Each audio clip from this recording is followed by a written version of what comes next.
Are you struggling for consistency in your sim racing? Does your iRating look like a roller coaster? If so, we have good news for you. The way to get more consistent is to first understand what you're doing differently than the professionals. And VRS is the answer. With our competitive subscription, you will have the telemetry, setups, tutorials, and everything else you need to fully analyze your driving. Our data packs and the ability to compare your driving with the best in the world will show you exactly where to adjust your inputs, change your driving line, and shave seconds off of your lap times. And our powerful and precise Direct Force Pro wheelbase and precision pedals are being used by some of the world's best drivers. All these champions agree that VRS hardware is not just the best on the market, it's also priced well below the competition. So if you're looking to upgrade to direct drive and the best pedals in sim racing, VRS is your answer. If you want to get better, get faster, and make it happen sooner rather than later, you owe it to yourself to find out why so many people are switching to VRS. You'll be so glad that you did. Visit www.virtualracingschool.com and learn why the best use VRS.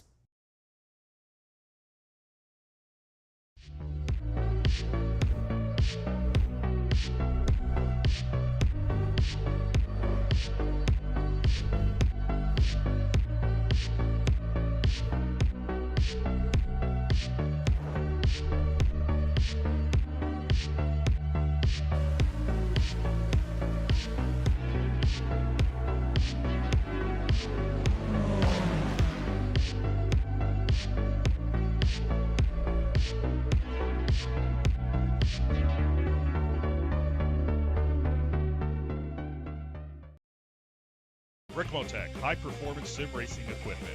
There's only one place to go, Ricmotech.com.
Welcome to season number 12 of the Extreme Motorsports Ricmotech World Challenge here on Apex Racing TV, where the best virtual GTP, LMP2, and GT3 racers in the world do battle.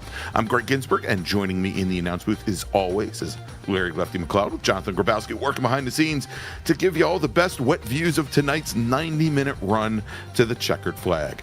Tonight, we head to the king of all street circuits. No, it's not like Long Beach or Belle Isle. It's not tight or all that twisty, and our GTP, LMP2, and GT3 racers won't be confined by walls mere inches away from their window nets.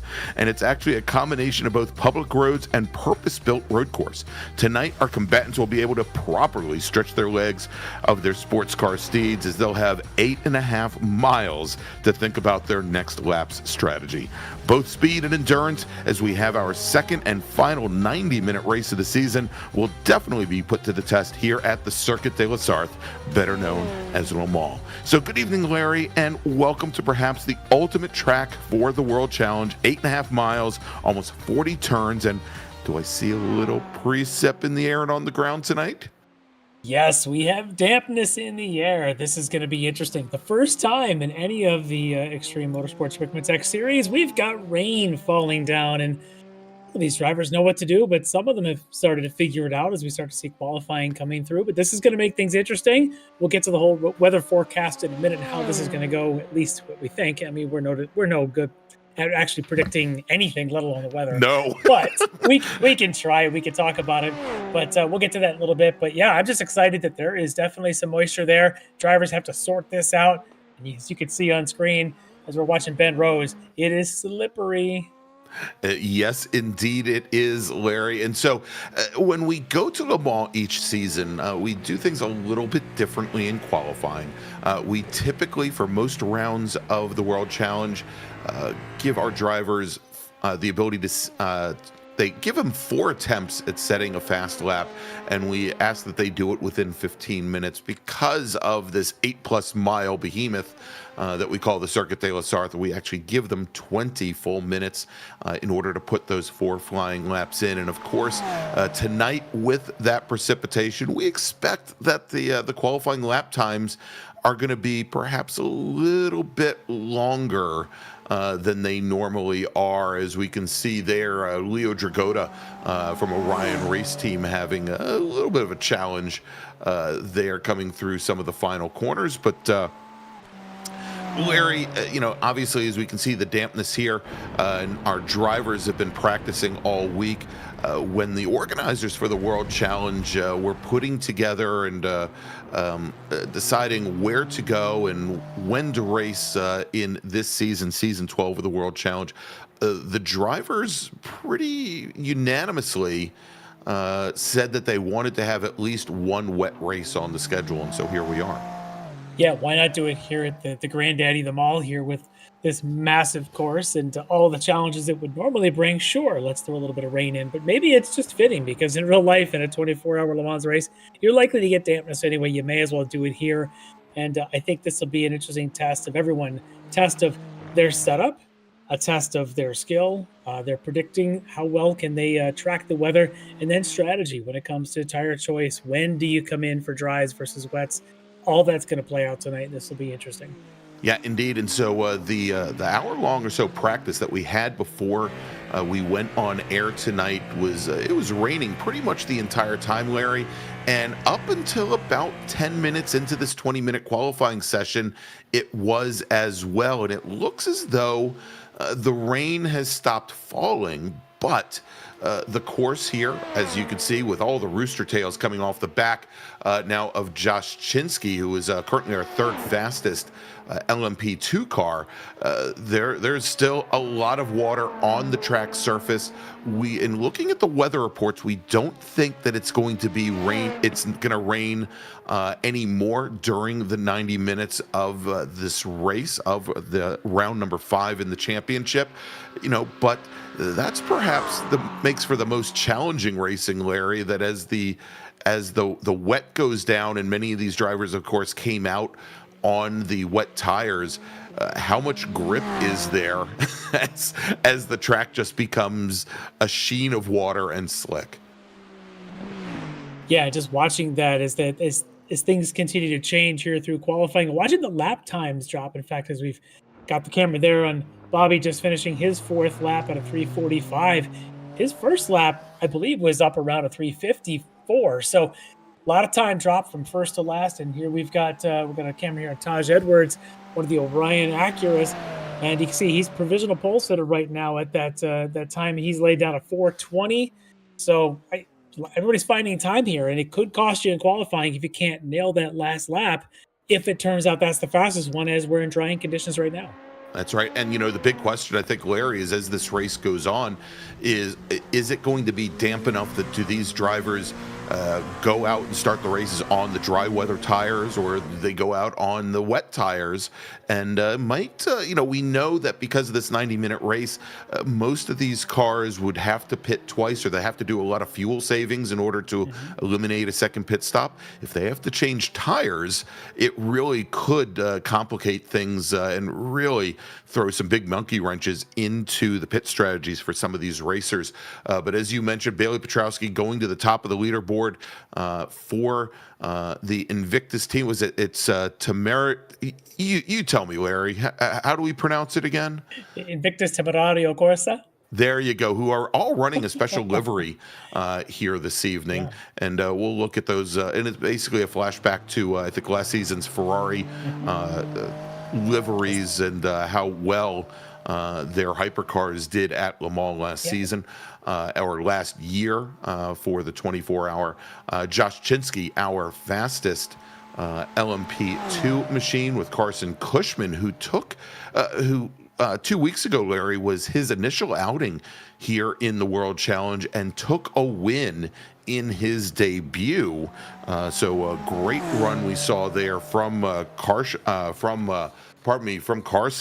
And in LMP2, or probably not in LMP2, but I'm sorry, in GT3, we had Taj Edwards, who picked up his first win of the season when multi-race winner Akira Iwata, his Orion teammate, didn't take the green 2 weeks ago. But look at this. Leo Dragotta on his very last lap turns in a time fast enough to put him on pole. We'll have to see if that holds, as there are still a few drivers like Taj Edwards out on their final laps. As there's only a minute left, let's see what the time is for Mike Dam. Not enough to take pole away from his teammates, but I don't know there's enough time for Taj Edwards to get back around, or Akira Iwata, the other one that's out there right now. Yeah, that's right. And Iwata only about 3/4 of the way through his third lap. Yeah. Taj Edwards just a little bit more than halfway through his fourth and final lap. They're probably with less than a minute remaining on the clock, not going to be able to make it all the way back to the checkered flag. But that doesn't mean they're not going to try here, as again, time really starting to tick down here in qualifying before this 90-minute race. Don't know if Iwata is going to have enough. I'm watching that time. He's got 19 seconds. It's going to be really close, considering where he is to the end of this lap. He's not going to get there. Yeah, he's gonna come up onto the Porsche curves, and I think with only 7 seconds remaining, it's not going to be enough for him to make it to the checkered flag. And with all those green sectors, except for one yellow sector, that was a chance to maybe put it on pole, but he's going to have to be happy with row 3. That's it. And there you go, as he now was our last driver on course. As the clock clicked 20, all the drivers automatically returned to the pits. But now, Larry, they are going to start gridding up here on track. It is going to be, amazingly enough, not an 8-mile pace lap. Why don't we run down the starting order? I'll start off here with the prototypes. On pole tonight, driving the number 115 Invictus Temeria Corsa machine, it's Bailey Petrowski, with Bobby Childs, his teammate, starting on the outside of row number 1 in the number 88 car. Ben Rose from DNA Motorsports, he will start on the inside of row number 2, right alongside Tanner Dibble. Jordan Butler from DNA will round out the trifecta there. He'll start 5th, right behind his teammate Rose, with Charlie Hosea from Rockefeller Racing starting in 6th. Aaron Beaver, new this season to the Invictus team. He will start 7th. And then we've got John Sterling for Eagle Beavers in the number 267 machine. He will start 8th. Then we've got Dave Meneno and Ryan Reisman rounding out your 10-car GTP field. We've got 7 racers in LMP2 this evening. On the pole in his Delara is Josh Chinsky for SRT Esport, with Carson Cushman from Purple Sector Motorsports, again your winner 2 weeks ago, starting on the outside of row number 1. Trevor Anderson will start 3rd in the number 98 machine for HSR Phantom Racing, and Lead Paws Chase West will start in 4th. Then we've got Caleb Lehman. He's going to start 5th, with then Josh Vidal starting in 6th. Kyle Strikers will round out that 7-car field. Over to you, Larry. All right, in the GT3s tonight is a lot of Orions at the front, and on the pole with that quick 4th lap, Leo Dragotta from the Orion Racing will be leading the GT3s alongside his teammate Taj Edwards. On the second row on the inside will be Mike Dam, the third of those Orion field at the front. Brian Bennett from Sector 5 Racing will round up outside of row 2. On row 3, it's going to be Akira Iwata, your points leader, coming into tonight. He's from Orion. He'll be lined up alongside Invictus Temerario Corsa's Chris Thorman on the outside of row 3. Inside of row 4, Milan Harris from Rockefeller Racing GT3. And on the outside of row 4, we got Keith Stein, also his teammate there at Rockefeller Racing. Behind them, some more Rockefellers. John Kroom will be on the inside. Ilya Speaker will be on the outside. Next row back from Orion, it's Travis Schwenke lined up alongside Dan Carrito from Saints and Sinners Racing. Next row back, Stacey Bertrand in a Rockefeller Racing GT3 alongside Lucas Dragoda from Dragonsport Racing. Then we've got Andre Wedderburn from the Speed Lab Dream to Inspire, and his teammate on the outside, Filippo Barbarieri, making up that row. Behind them, the last of the Orion teams, Robert Hartley. He'll be lined up alongside Jeff Jacobs. Behind them, you've got David Steiner, be lined up with Alex Brown from Eagle Beavers. Behind them, Neil Weston, HTPK Racing, alongside Stephen May from Mayforce. Then you got David Payton from Invictus Temerario Corsa and Jimbo Pfeiffer from Sector 5 Racing. Behind them, Brandon Guillot from the Motorsport Direct, alongside Russ Roddick from Flying Tortoise Motorsports. Then you've got the Dominate Racing Phil McCaffrey alongside Greg Brockway, Frito Sport, and then John Casey, also from Frito Sport. All right, there you go, Larry. And big long grid as our Porsche 911 pace car brings our GTP field through the Porsche curves.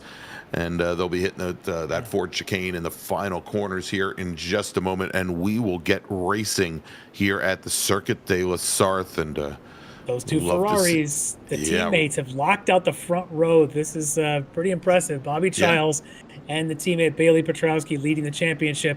They will lead the field out, and I know they're happy. Look at that livery. It does look beautiful. All right, so pace car now on the pit lane.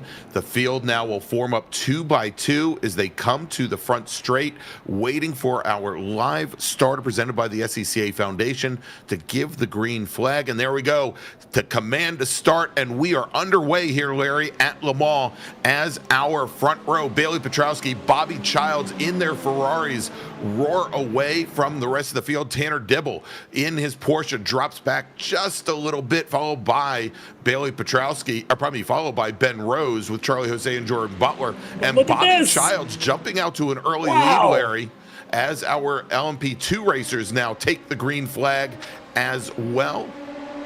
And Cushman with an early lead, nose up on Josh Chinsky as they go into the Dunlop curve for the very first time into that quick chicane as Chinsky goes back to the lead with Chase West and Trevor Anderson as our GT3 racers now on their way as well. The Orion racers, Leo Dragoda, Taj Edwards on the front row, Brian Bennett in his Mercedes along with Mike Dam, and Dam falling back just a little bit behind his teammate Akira Iwata. They're now side by side, Larry, as they come through the Daytona, the newly renamed Daytona chicane, and make their run down towards the S's.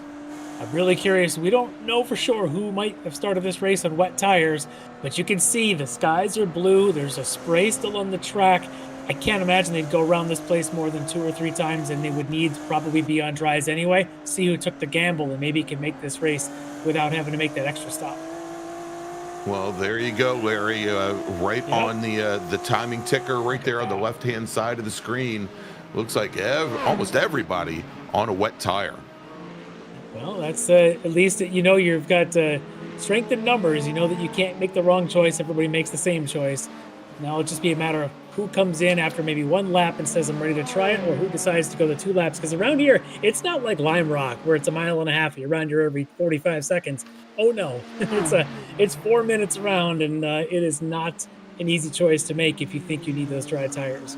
Yeah, indeed. And Larry, I'll tell you what I'm going to do. I've actually got in our timing and scoring software that we have here now the ability to check the tire compound. So we'll see if and when drivers do come down the pit lane, if they switch over to a different compound. Definitely keep an eye. Look at this already, though, side by side here, as Bennett is the aggressor early on in that Mercedes. Look at him getting by a couple of the Orions. Now he's got himself up into second, right behind Leo Dragoda. He's now ahead of Taj Edwards and Mike Dam and Akira Iwata. Great move there by Bennett to get around those 2 Acuras. The Acuras have been so strong so far this season in the dry that as I look back here, Larry, I'm fairly certain that prior to Taj Edwards taking the win in round number 4 at Monza 2 weeks ago, I think Akira Iwata had won the prior 3 rounds. Let me just verify that indeed he did. And then if we take a look at the points championship right now in GT3, actually, Edwards now your points leader in the championship, I believe.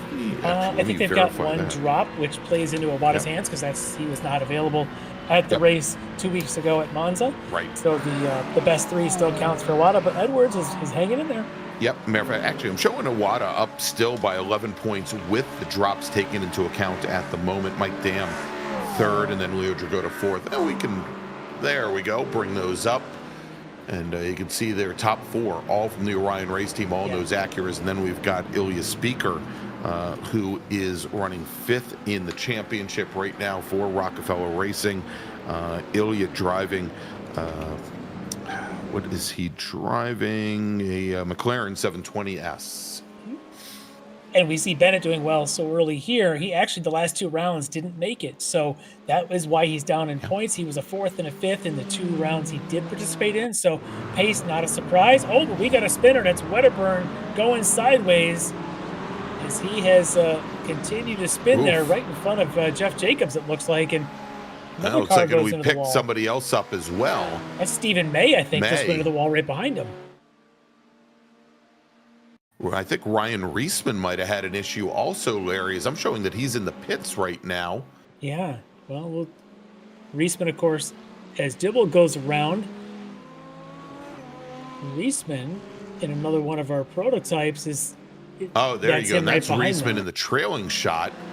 Let's see everyone if we can getting pick a little up what bit happened. anxious, a little bit aggressive the first time through those at full speed, thinking that maybe the grip is better than it is.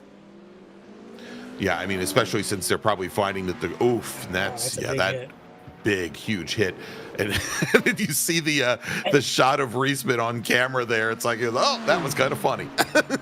And actually, I think that was the third because there was Jordan Butler that went around as well through there, and then you saw Reisman behind him. So all kinds of carnage there at that as we now flash to our LMP2 battle here. Josh Vidal trying to chase down a Trevor Anderson. And Kyle Stryker is about 10 car lengths back from there, about 2 seconds on track. So, but this battle between Anderson and Vidal for 5th in class at the moment. Caleb Lehman, who started in 6th position, he was able to leapfrog both Vidal and Anderson on the opening lap. We'll see if Lehman can keep up then in front of him with Chase West. So we'll keep an eye on that. But he does seem to be pulling away a little bit here from this battle of Anderson and Vidal as they go through the second of the Mulsanne chicanes. And you can still see a lot of spray coming off the tires in front here the second time around. Still not dry enough. We'll see if anybody thinks it'll be dry to be able to handle the drier compound slicks on the next lap. But look at this. I love seeing this. Bobby Childs leading his teammate Bailey Petrowski through the Indy corner. Yeah, and I'm not going to say anything. I do not want to invoke the announcer's curse here tonight, especially while Bobby is leading a race. But obviously, as the track starts to dry out, these wet weather tires, they're going to wear down very, very quickly, and it's going to make things pretty difficult for racers. So, Larry, as I was talking about the pit strategies tonight, we know that the LMP2 cars, they can usually go, well, because of the amount of fuel that they can hold, they typically, for a 90-minute race, are going to be forced to take 2 pit stops. That second pit stop for almost half a tank of fuel, which would come out for them to be somewhere around 6 to 7 laps. Okay. So obviously, as the track dries out, I'm sure that these drivers would hope that after 6 laps, and we're just about, for at least for the LMP2s, about 1 3/4 done now, to be able to time it that way. For the GTP cars, for the GT3 cars, it's essentially, and especially with the wet conditions now, we've got Jordan Butler having issues there. And it's not just a first grip time issue. He's been off. He had some sparks coming up in the air. So let's take a look and see what happened to him here. That's high speed corner there that the car decides it's not going to make. That's he ran a little wide there, Larry. So he gets all the way to that paved strip next to the wall. But interestingly, when we came back and picked up his shot initially, it looked like there were some sparks coming off the right-hand side, or probably the driver's side of, well, the left-hand side of the car. Yeah. But he makes it back to the pit lane, and I suspect that he's going to be taking some repairs in that car as we jump on board now. Aaron Beaver, Tanner Dibble battle for 5th in GTP, and Dibble gets the pass made.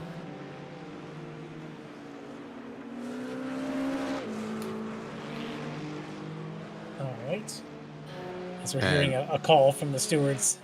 Yeah, the 63 machine, Larry, Like getting Steiner getting a drive-through penalty, incident responsibility for contact with the 151, and that's Andre Wedderburn when we saw him go around a little earlier. That must have been the one there at the hairpin at the end of the straight. Yep. Well, he didn't start it. He certainly finished it. He finished it off pretty well, yeah. Yeah, and there's the contact that actually starts it. I mean, it almost drove him about half a lap. Jeff Jacobs cleaned up whatever was left of Wedderburn. Oh my gosh. Yeah, that's an unfortunate way to end your race halfway around the first lap. All right, well, we got a shot here of Tanner Dibble. That battle right there with Aaron Beaver right behind. But let's take a look at the leaders here as Bobby continues to lead the way over Petrowski. But Ben Rose, you can see right there at the tail, this is the front 3 in the field. Rose out of DNA Motorsport, he's trying to chase down these 2 Invictus drivers. And notice, Larry, how he moved to the right just a little bit to get out of the spray. And just as he did, both Petrowski and Childs moved over to the right along with him. And already passing one of the GT3 cars there on the right that seemed to be going slow. I don't know which one that one was.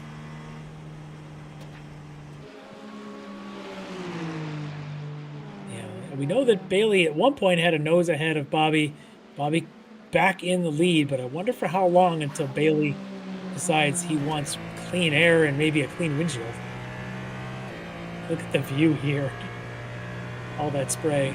Yeah, and meanwhile, as we just saw in that last sequence, Larry, Petrowski was maybe a quarter of a car length back from Bobby Childs through that whole setup there. And as they come through the Ford curves and towards the front straight here, I mean, he's just tucked right underneath.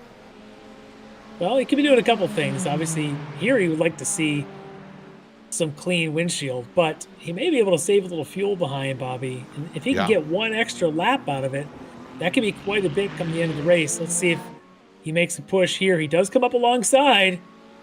This is dangerous for teammates, but Bobby yields. Now let's see, does Ben Rose get the same sort of same generosity here with Bobby, or does Ben have to work a little bit harder?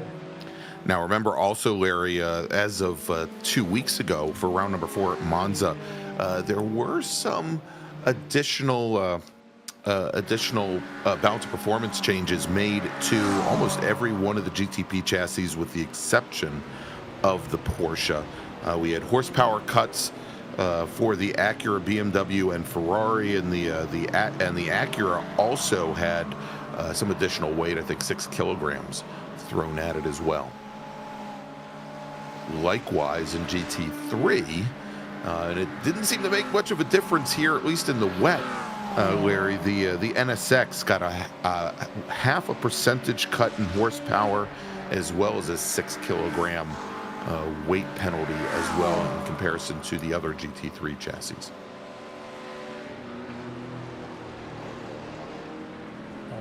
Good look here at Rob Hartley trying to chase down Lucas Dragotta. Lucas, of course, in one of the McLarens. Hartley in the Team Acuras there. And Larry, we just saw, I think, a lot of either gravel or dirt or something thrown onto the track surface just ahead of them. Wondering if we had somebody leave the track surface temporarily. Yeah, the way the new gravel model works in iRacing, it does tend to leave it on the track for quite a bit of time there. As we take a look at Carson Cushman, who's having some issues, appears to have made contact with something, I would guess. Doesn't look like he's at full song or even driving in a straight line. No, I was going to say car's doing a little bit of a crab walk. Let's take a look here. Yep, that is definitely contact with the anti-guardrail as he tries to enter the multi-line straight, and that's the left side of the car. As he sits there and traffic goes around him, that's a curious position for him, but yeah, I wonder if you get a little bit of damage on that left front that's causing the car a bit of out of alignment, as they say. Well, yeah, and a matter of fact, I think we can see now. Well, let's take a look as he straightens things out. Well, the wheel's fairly straight. Okay. He's 160 miles an hour plus down the front straight, so down the multi-line straight. So maybe things are okay. Be curious if he does decide to come in for any optional repairs, and at what point anybody decides to come in for tires, because nobody has yet, as we are now working lap 4. No, well, Philip Caffrey just pits in, Larry, from 22nd in GT3. Didn't see if he had made any contact, but it looks like a few other people have. And yeah, it looks like Chris Thorman from Invictus, as well as Keith Stein in his Corvette, the Rockefeller Corvette. Let's take a look here. Yeah, well, it's a bit of late on the brakes there, as he just gets into the back of that Ferrari of Thorman in front of him, and he just carried a lot of speed and didn't have any place to take the speed off for Stein.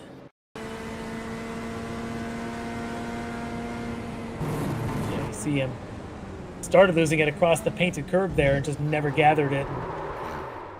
Certainly not anything intentional, but still may end up incurring the wrath of the stewards here when they take a look at that. Yeah, I would expect so, Larry. Here he goes. He gets back underway. Right before that happened, we talked about Philip Caffrey coming down the pit lane. And, he was in his pit stall for about 30 seconds. He stays on wet weather tires, however. But now Jordan Butler in his GTP Acura, Larry, he is heading back out on track, and he appears to be one of the first to take dry tires. Interesting there, having lost some time in the pits, probably about 3 laps or so. Interesting that if he's working with the team and the rest of the DNA team, he could let them know what he thinks of a dry tire setup, while they don't necessarily have to sacrifice their good position to do it. So it could be a good teamwork option for them.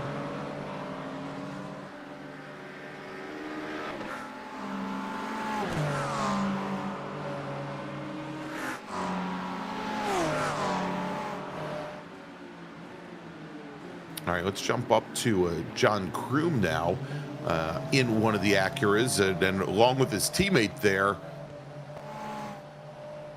I think that's Mon Harris. All right, and there we go, Larry, the 48 machine getting a drive-through penalty. And we know which one that is. That was for contact with the number 60 machine. So, unfortunately, there, Mr. Stein, Keith Stein, in his Chevy Corvette, now given a drive-through. Shouldn't be a surprise to him when he hears that ruling. But look at this, as the Rockefeller team here are having a good little scrap. This is interesting. Yeah, Kroom and Harris, and they've got Travis Schwenke in the Orion Acura NSX directly behind. Yeah, and the battle between the two teammates has got Schwenke thinking he can try to go by him, but I don't think he's going to try yet. What I do notice here in this shot is a little less water spray now on lap 5 than maybe what we had seen on the first lap. So, indeed. I don't, given that we're still seeing the rooster tails there, I don't think we're at that crossover point yet. And, we'll continue to watch Jordan Butler to see how things work out for him. But at this point, I think, at least with the GT cars, they'd likely want to stay out on the wets at this point if they can, if they haven't worn them down too far.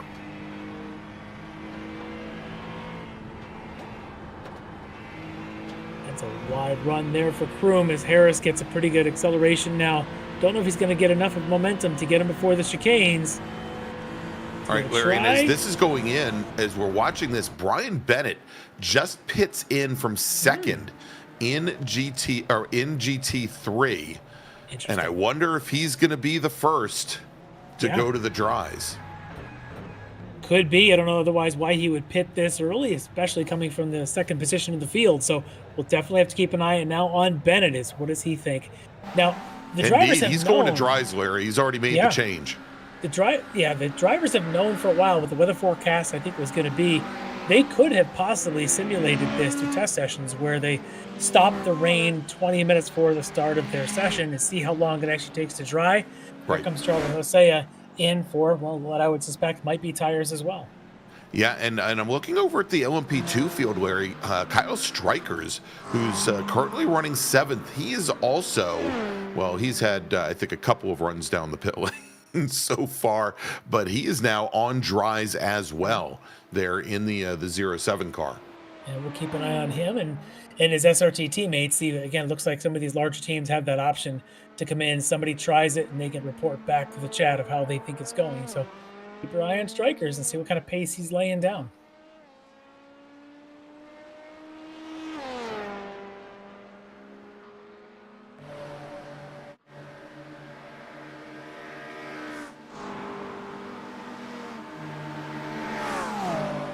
All right, and Bennett is back out on course. That pit stop, Larry, drops him down to 22nd in the field as we go now on board with Lucas Dragota in the 119 car, the 119 McLaren. He's got Dan Carrillo directly ahead of him in the Acura, with Robert Hartley in the number 3 Orion Acura directly behind, as they now have our leaders in LMP, in GTP, trying to make their way through. Yeah, they're trying. Look at Bobby splits the two as they get down the middle of that straightaway. And are we going to see Hartley try a 3 wide? Maybe not. He's going to slip in, I think, behind Carrillo. In fact, so is Dragota. Now, Dragota and Hartley have been nose to tail for quite a while. They have caught Carrillo. But as you mentioned, those GTPs now are coming by, and that's a Ben Rose just saying, hey, the 2 Ferraris got by, guys. I need to do the same. As he goes left of Carrillo, kind of scares him a little bit there. Yes. And is that Dibble then right behind him, also trying to do the same thing? He's going to go right this time.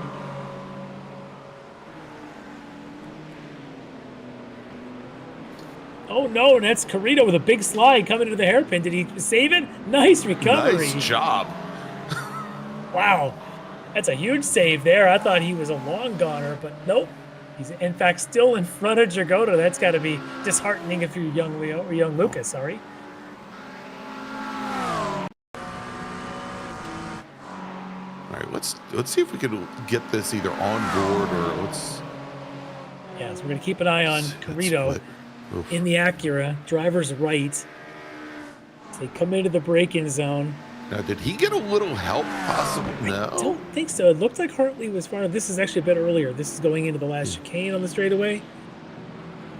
They'll come down the short chute then between the second chicane and the Mulsanne hairpin. Mulsanne. Yep. Here we Get go. a review here of Rose going to the left and Dibble going to go to the right between this crowd.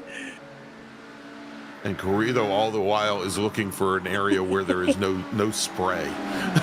Well, he gets a faceful right here from Dibble as he goes by, and that might have hurt him. And here he goes. There's the little bit of the curve on the inside that he caught, but he catches the outside beautifully. He caught it, and Dragota directly behind him did a masterful job of avoiding as well. Well, this is interesting. Just look at this now. Is it's still Carrillo and then Dragota, but it Hartley's looks like gone Hartley's through. made it by both of them. So yeah, Hartley's gotten by the 2 of them. Yeah, Larry, look at this. All of our GTP racers now, Petrowski, Bobby Childs, Tanner Dibble, they're all coming down the pit lane ostensibly to take dry weather tires. Charlie Hosea in the 100 Ferrari had already made the trip down the pit lane and done that as well. And in LMP2, Carson Cushman now joining Kyle Strikers on dry weather tires. Well, this is it then. So it looks like everyone's going to do the 7 laps or so on the wets. And here we go to the dries as we get a good look at Taj Edwards here on the replay. There's a big spin for Edwards, who had been running up there in the top 3 there for a while. That's a big hit for the man that won our last round 2 weeks ago. And Larry, he had opened up such a gap. I think that he's actually still shown running in third place. I think he's dropped to 4th. I think Mike Dam was able to take that position. Yep, you're right. Yep. But still ahead of the group there behind him. So still a pretty good run if the car doesn't have too much damage. But that looks like a pretty good impact to that front end.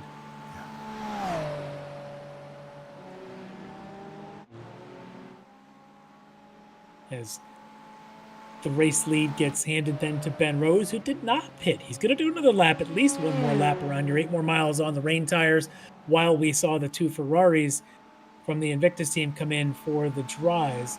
So let's see if Ben is able to pull up any sort of a gap. All right, Josh Chinsky, our leader in LMP2, Larry, now makes his run down the pit lane for his first of, again, what is would likely be 2 stops anyhow. Caleb Lehman follows him in. It looks like. And Trevor Anderson, although Chase West, I think, stays out in the 757 car. So that should move him up to the lead, as he's going to try and do at least one more on the dry weather tires. And yeah, you can see now that those rooster tails are almost non-existent. Yeah, they're definitely down. So interesting opportunity here. Let's see if it pays off for the 2 in those Ferrari Invictus teammates. Those are the ones I find are interesting in the GTPs, knowing that the DNA team, Ben Rose in particular, did not come in. So gotta keep our eyes on that. And there is Billy Petrowski, who pitted from the lead to try this strategy. Let's see if Rose comes in this time by, and if it changes that that gap, if Rose is able to leapfrog Petrowski by any chance. As there's the Corrido and Dragotta battle right in front of him.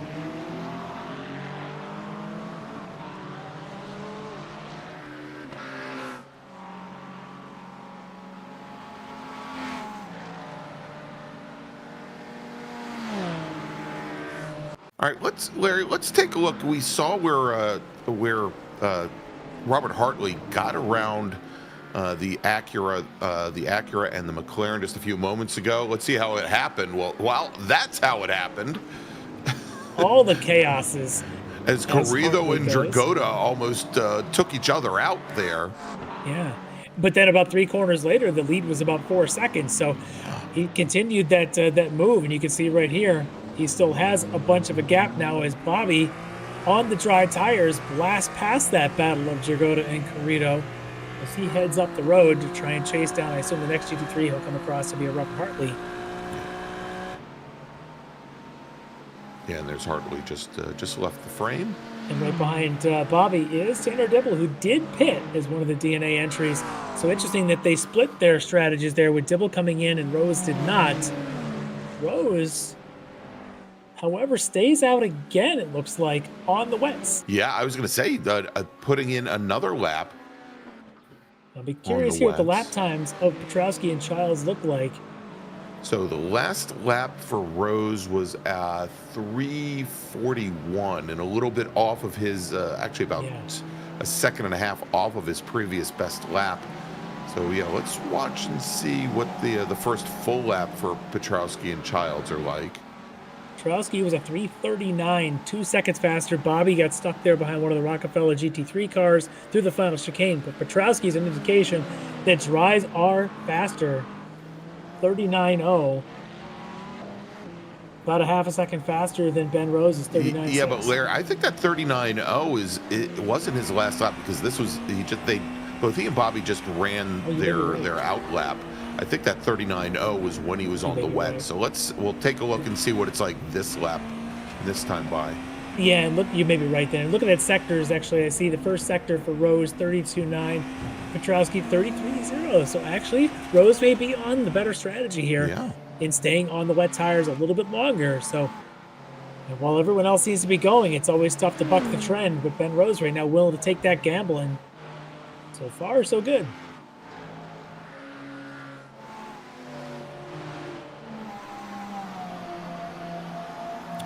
Travis Schwenke now making pass on the John Kroom Acura. So move Schwenke up to 6th. That puts the five Orion racers in the top 6 right now. Well, he had to finish that pass there. It looks like he did finally as they made it to the first chicane. Schwenke didn't have full lead there, but does manage to pull in a little bit of later braking, and he's got the advantage then on Kroom. As it looks like Chase West now pits from the lead in LMP2, leading Josh Vidal now as your new leader, as I think he just stayed out. Yeah, and I think Vidal will be the only racer left on the wet weather tires. Well, if anything from the GTPs is an indication, the wets may not be a bad choice yet. So Vidal may be willing to play that gamble, trying to see if he can make up ground on Shinsky, who had the early lead. And I should clarify, the only LMP2 racer still on the wet tires here. As let's see here, we still have Rose and Aaron Beaver in GTP on the wet weather tires. They are your 2 leaders. They have not pitted in, although I'm starting to see where Aaron Beaver looks like he may be running a little wide in a couple places here, that he may see his wet weather tires starting to give up the ghost. All right, so here you go. There's Tanner Dibble now making the move on Bobby Childs. So this was effectively for second, except for the pit stops at this point, but it does put now Dibble ahead of Childs and splitting those Invictus teammates. And now we know why, Larry, because he made up a lot of ground as Childs runs wide. Didn't see if he actually impacted the Armco over there. It will catch another one in a minute. But yeah, Ben Rose now finally pitting from the lead. We assume now going to those dry tires. And here will be and Aaron Beaver pits in as well from second. The last of our, actually not the last of our GTP racers on the wet weather tires. I think John Sterling's still out on the wets. So what's interesting about this time to pit now is it gets them a little further into the race on fuel loads, because rather than having to worry necessarily about, oh, do I need tires now or later, now it becomes, well, we need this for fuel running here at lap 9. We figured they can only go about, some of these guys, maybe the GTPs can make it 12, but it is a third of the way through the race, so they can make it one more stop. And Larry, as John Sterling comes in, there is your answer. Bailey Petrowski on his first full lap on the dries turns in a 3:32.6. That is almost 7 seconds faster than his fastest lap on the wets. Also about 7 seconds faster than Ben Rose was able to put in. So huge change there. So now we're seeing where those dry weather tires, certainly the faster tire. And I'm wondering if that information might start to spread to the GT3 field as well, as almost the entire GT3 field still out on the wet weather tires. Of course, with their fuel strategy, they probably want to stretch this a few more laps. Well, they think they can go 42 minutes if you're in a GT3. If somehow you could sip that fuel and make it to a 45, you can make this on a one-stopper. So then it makes sense to stay out on those wets as long as you can. But if you know you've got to stop twice, you may as well stop for tires here at some point. Just interesting that nobody has. Good shot of David Payton there, and running the Invictus Temerario, of course, a team Ferrari livery. Chase down Neil Weston in one of the Porsches. Porsche's, of course, the most successful brand at these endurance races over the years.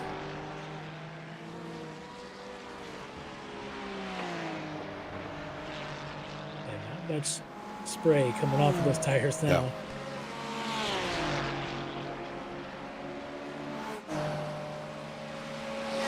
So keep an eye on Brian Bennett.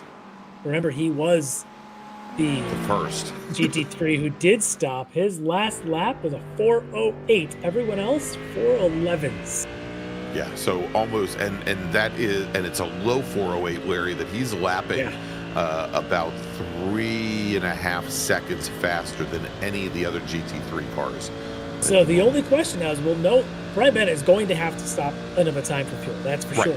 The question is whether or not the leaders can make this in a one-stopper, because that can make this interesting.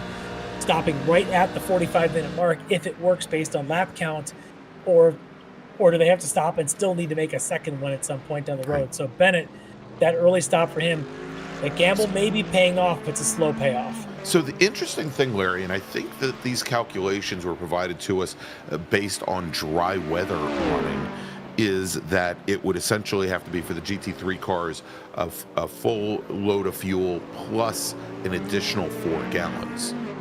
And I'm wondering if with the wet weather running, especially at the very beginning of the race, if perhaps that wasn't trimmed down, you know, to maybe 3 gallons or 2 gallons anyhow, because the drivers, you know, normally when you race at Le Mans, about 85% of it is full throttle. And I would you know, postulate that probably wasn't nearly that high a percentage here early on in this race. Well, it certainly makes that a much more interesting point now. If these GT3s can make it in a one-stopper, it makes Brian Bennett's strategy, essentially he's got to pay for that extra stop in his pace right now. Right. Wow, look at this, Larry. Bobby Childs, who's now running third. Of course, he's on the dry weather tires. I think as he gets more heat into those tires, he just resets the fastest lap, and he sets it down at a 3:27. Yikes. You know, that's what, almost about 13 seconds faster than they were running on the wet weather tires. Yeah, that's an impressive pace there for Bobby, as he's going to try and chase down that teammate of his, who right now is 8 seconds up the road. So he's got some work to do if he wants to catch Bailey. But I think right now he's got his eyes set on Tanner Dibble, who's out there now also on his dry tires. Yeah, and Dibble had a bit of a challenge on the last lap. Larry ran in almost a 4:25. He had built up a good lead on Bobby after Bobby had tried to recover from his off. But Bobby's closed things down to less than 3.5 seconds at this point, I think. Check in real quick here with the battle of Dave Menino trying to chase down Charlie Hosea for 6th. Menino looking very racy as they come onto the Mulsanne straight. He's got a little bit of a draft. We'll see if he can get a nose ahead before they get all the way to this first chicane. He's going to get there. Hosea's got the inside line. It looks like he's got better straight line speed, in fact, in the Rockefeller Racing entry. And notice the difference there, Larry, is the Rockefeller car was offline driver's right, and all of the dampness and the rooster tails that he was kicking up, while we had Menino in the Cadillac, as he was driver's left, there was almost no damp water. You know, all water is damp, I guess, but no water at all. That there's a very definite difference between driving online in some places on this course versus driving offline. Let's keep an eye on a replay now of John Sterling as he gets a little bit deep, gets probably onto some damp curbs and spins out. I think he survived, though, no contact. Yes. The Eagle flapped his wings a little bit harder, and he brought the car to a stop before impacting the wall. All right, check back in with Hosea and Menino. Yeah, Hosea here now. I don't know. It looks like Menino has got a pretty good pace through the second chicane as they now go through the hairpin. All right, we're starting to see a few more GT3 racers come down the pit lane. Stacy Bertrand just pitted in. Greg Brockway. Keith Stein, who we know had that drive-through penalty a little bit earlier. He comes down the pit lane. He goes to dries. I think Robert Hartley had already been in as well. Yes. So there he is now on dries. So he'd be the first of the Orions, I think, to go to the dries, which could help him if he's trying to catch them. If he can get one extra lap, given the deltas we've seen in the other classes, if he can pick up 4 or 5 seconds, that's huge in this GT3 field. Yes. That can pass a few cars.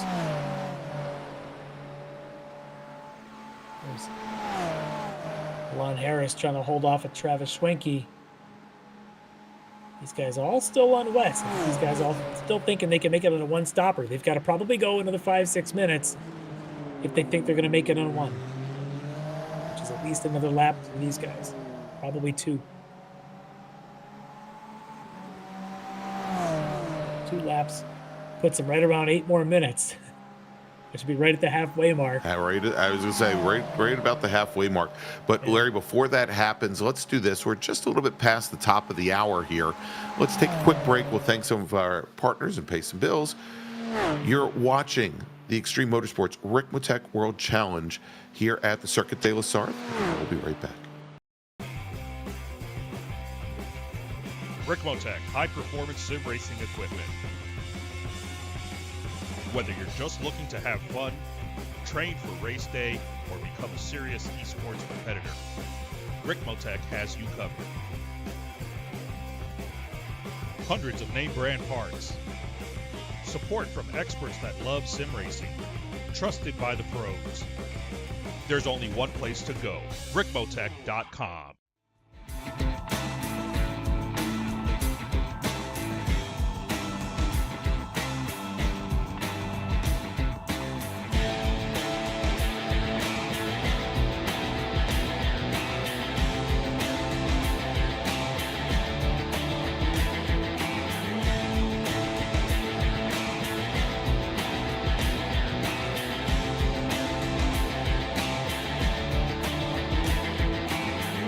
The SCCA Foundation is a 501c3 organization serving as the charitable arm of the Sports Car Club of America. One of the programs partially funded by the foundation is the SCCA Academy, an online learning management system used to keep real-life racing track officials up to date on the highest standards of race safety and officiating. Through this program, the SCCA Foundation is supporting the future of the best trained corner workers and event officials in motorsport. You can support these efforts at www.sccafoundation.org.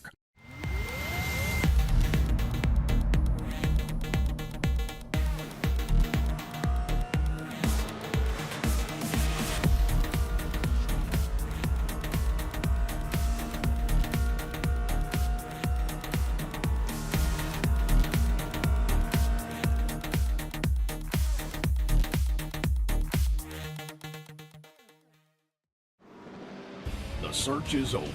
The most comprehensive league scoring solution is here, with the ability for multi-level championships, custom incident tracking, post-race time penalties, support for heats, drop weeks display, multi-car team scoring, advanced web widgets, rookie championships, a custom paint system, and load those results in seconds.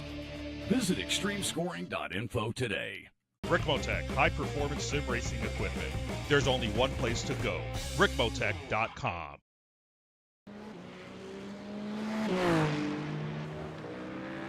Welcome back to the Circuit de la Sarthe to Le Mans for round number 5 of the Extreme Motorsports Ricmotech World Challenge, presented by Butt Kicker and the SCCA Foundation. I'm Greg Ginsburg, along with Larry Lefty McLeod. And Larry, right as we went to break, we had a little bit of excitement in the GTP ranks, and Yeah, that's Tanner Dibble. yeah, And he had been running up in second in the field there. And you see him here coming through the curves, coming up on, I believe that's Caffrey, and that is contact, and that is Dibble into the wall. and I think Caffrey ended up impacting the wall as well. And came back on, and they made contact a second time. The second time, yeah. Yeah, Caffrey has disconnected from the sim. The stewards are looking at it, but at this point, neither driver is gonna get much out of this one tonight, unfortunately. Yeah. There's Caffrey trying to hang on, and looks like the contact may have already happened. And then there's additional contact when Caffrey comes across there. Yeah, there you see the little bit of debris fly through the air. Yeah, and so Dibble is still in the pit lane as we take a look at it from his viewpoint. He was trying to find a way by. He thought, okay, I can make it on the left. And it looked like the last second, Caffrey tried to ease left, maybe giving Dibble the inside to the right. And you have to be so quick with those decisions. Yeah, and and again, Larry, still with the damp track there, Yeah. These cars aren't exactly handling on the knife edge, and just very unfortunate there. So obviously ends Dibble's evening. Back in GTP, we've got Bailey Petrowski leading. Bobby Childs back to second as he's gotten around Ben Rose, who now sits in third with Dave Menino fourth. In LMP2, your winner in round number 4 at Monza, Carson Cushman, is your new leader, with Caleb Lehman second, Josh Chinsky running in third. There is Mr. Cushman. And in GT3, Leo Dragota and the front runners in GT3, I was going to say had all stayed out on wets to try and stretch that stint. Leo Dragota is going to pit in from the lead. His teammate Akira Iwata, who currently leads the championship, is coming down the pit lane as well. The question is Mike Dam going to stay out for another lap? He does, Larry. So we've got some of the Orion team on alternate strategies here, and we'll see here in about 15 seconds if Taj Edwards, who is running fourth, comes down the pit lane. Mike Dan may be concerned that he can't make the second half of this race on one stop, so maybe doing this is to secure himself the fuel load, or the other guy's thinking, I have to start now, I can't make one more lap on what I've got. That'll be interesting to see at the end of the race. Do any of these three, Schwenke, Iwata, and Dragota, do they need another fuel stop, a splash and go at the end? Or can they do this with just saving fuel along the way? Yeah, indeed. And there you go. So Travis Schwenke heads down the pit lane as well. Taj Edwards does not. And we know in the past, Taj has been pretty lean on fuel as well. Right. And be able to make these strategies work. So there maybe come down to how much fuel these guys have left before their stop, and can they go the next 48 minutes to the end of this thing. And Larry, oh my gosh, Larry, as we just had that shot and we were watching Leo Dragota leave the pit lane, we saw the white Mercedes of Brian Bennett drive by. So Bennett, who took that early pit stop in the Sector 5 Mercedes, he now moves up into third position. It is a distant third. He's about 30 seconds back from the other racers, and oh my gosh. But he's ahead of Dragota, and if they both have to stop for fuel again, that could come into play. We know Edwards does. The question is, does Dragota? In comes Bobby Childs. Let's see what happened here, Larry. As Ben Rose, I think, got around Bobby Childs, and we didn't expect that Childs would be pitting in so early. Well, I don't know what's happened. Is there a chance, perhaps, that Bobby's out of fuel? I was going to say perhaps he didn't put the right fuel load in, as he's now been in his pit stall for about 5 seconds. This I think this might be categorized as disastrous for Bobby, as we now are starting to see more of our GT3 racers come down the pit lane. If he's able to resume, maybe it's not such a terrible thing. Yeah, he's going to lose some positions, but if it is a fuel thing. So because they did come in for the tire change, I just wonder if maybe he didn't add enough fuel to go as long as he wanted to get to the next stop, which should have been around the 1 hour mark. And Larry, is there a chance that Mike Dam is out of fuel? Well, yes, there's a very good chance of that. The question is, what about Taj Edwards, who's behind him? Yeah, because Mike Dam he's certainly not at full speed at the moment, I don't believe. Although he's up in the 140 mile per hour range. Could be okay. We'll keep it. He just looks so much slower than all the GTPs that we've been watching. True. But right now, he still has that 12 seconds on Edwards, and then quite a bit more time to Bennett back from there. Yeah.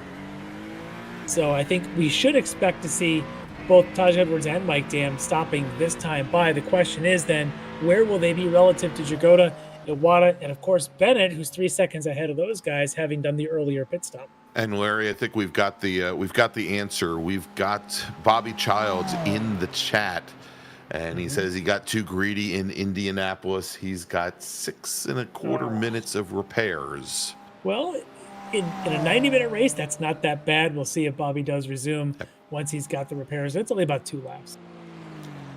So, Larry, of course, tonight's race stewards are provided by the SCCA Foundation. The SCCA Foundation provides funding for the SCCA Academy, training the next generation of race workers and volunteers that make real-life road racing events possible. Visit sccafoundation.org for more information. And there you go. There's Mike Dam coming onto the pit lane. We suspect that probably about 13 seconds from now, we'll see Taj Edwards entering the pit lane as well. He's got to be on fumes. Just on fumes out there. 12 laps. I guess 11 laps. 11 laps around this place. Yep. And there is the 42 machine of Edwards. He's going to come down the pit lane as well.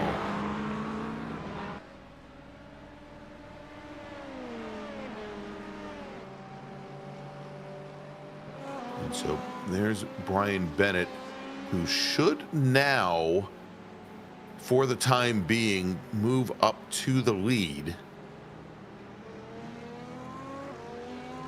He's got about 3.5 seconds on our former leader, Leo Dragota. There's Dragota coming into the frame now, out of the final corners, out of the Ford chicane. Okay. Give ourselves another new leader. It's Brian Bennett.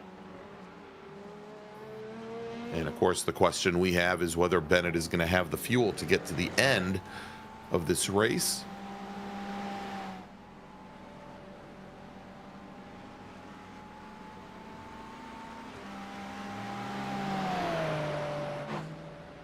And Robert Hartley, who took a much earlier pit stop, he's going to move ahead of Mike Dam, and also whether Hartley might need another pit stop as well to get to the end. I suspect Hartley will, as I think he was the first of the Orions to come in and take those tires on. I really don't see. I think the question is whether or not Iwata and Dragota need to make another stop, because they came in right at that 43.5, almost 44-minute mark.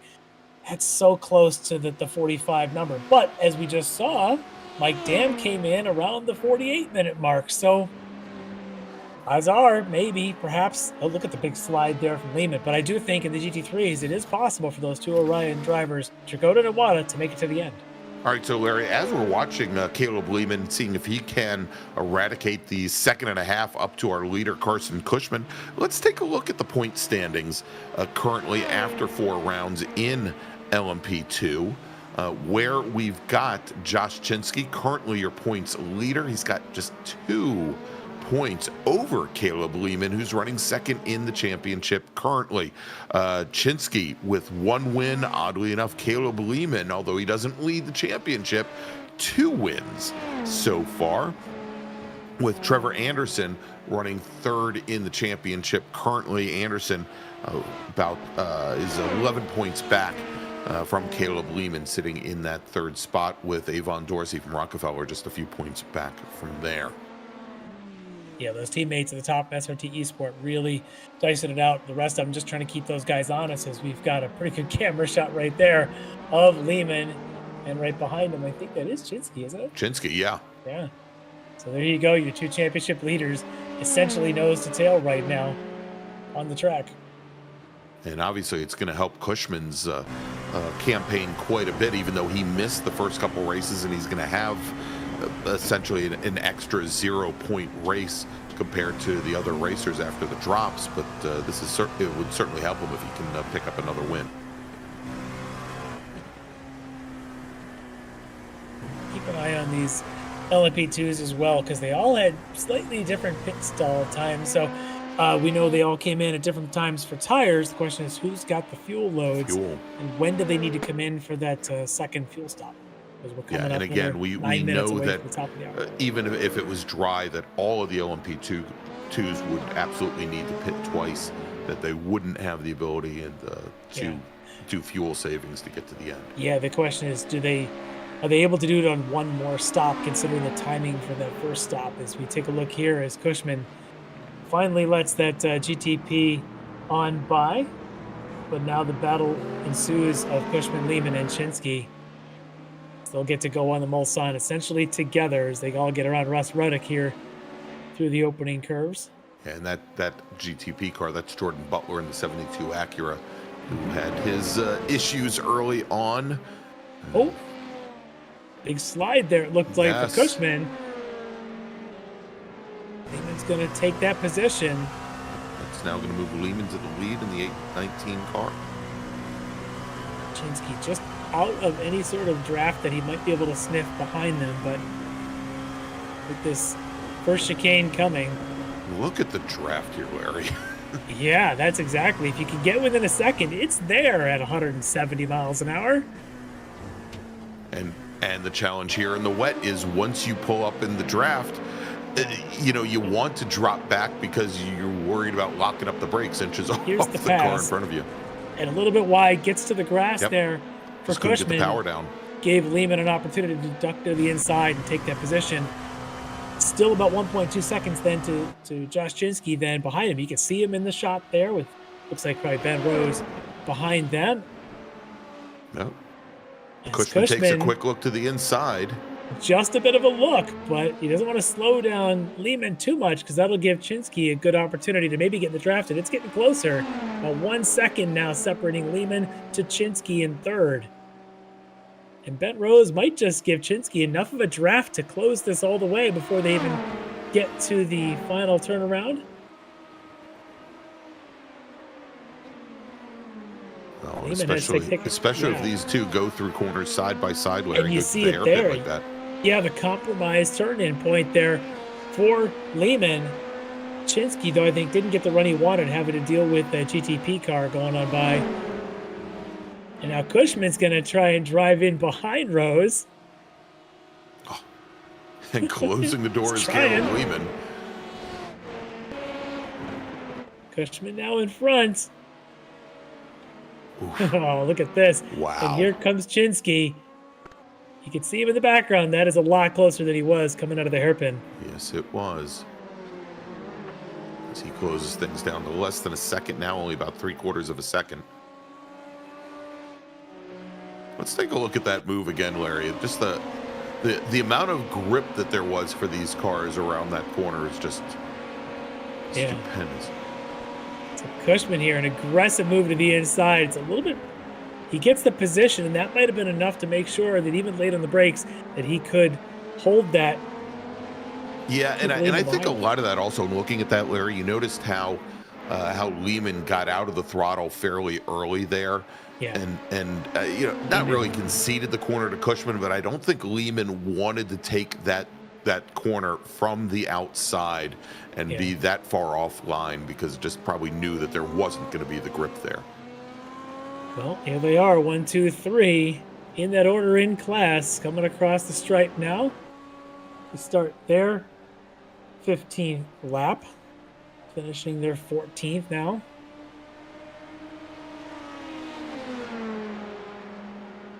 Not a good run there for Lehman coming out of that last chicane, as Chinsky's going to take that second spot.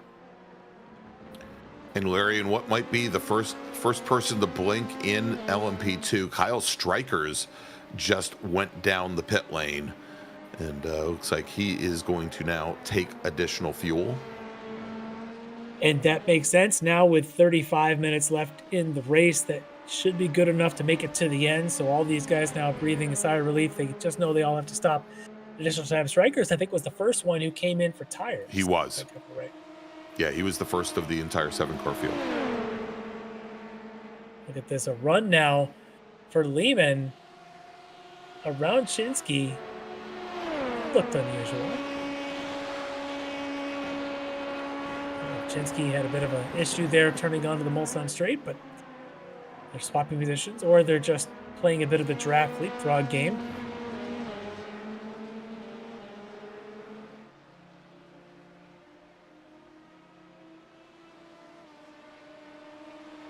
We'll have to keep an eye on these two. They are teammates.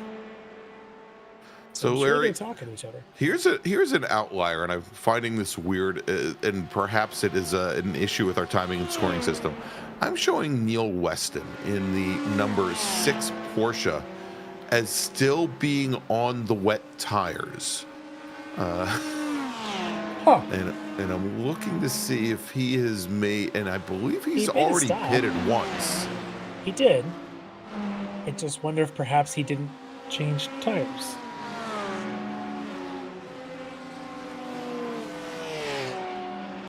All right, Larry, let's take a look here. Kyle Strikers in the 07 machine having an issue here. Oh, that's a big rear lockup there. Yes, I think that's a brake is. bias issue there. That's a pretty good spin. He went pretty far through the gravel trap before recovering. Try to leave some of that gravel offline. And now let's take a look at the Eagle Beaver Cadillac of John Sterling. Looking good through the first of the two. It's the second one where it just sort of snaps around. So now I'm starting to wonder is who started this race? Interesting way to reverse and come back on. That's a great recovery. Drop all the gravel on the track. But I wonder who actually started this race on a slightly more wet setup. Even though you're changing tires, you probably aren't changing anything else to the setup versus being on a dry setup with wet tires to start this race. We may be seeing some of that at this point those who went with the wet setup and wet tires maybe a little slower off pace than those who might have started on a dry tire. Dry setup. Yeah, with a little bit softer setup.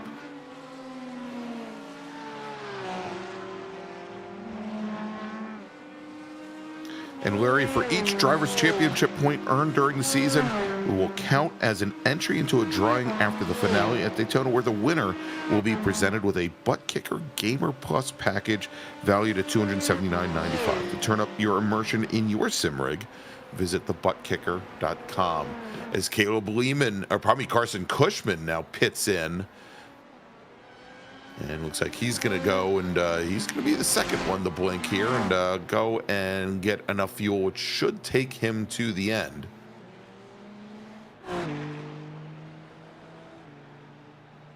Well, it does break up that little bit of a three-way battle that they had going, leaving the two teammates together. So it just kind of gets you out of that strategy and maybe different traffic, maybe allows you to run by yourself. So it's be interesting to see them as we've got the battle for the lead in GT3, Bennett and Dragota.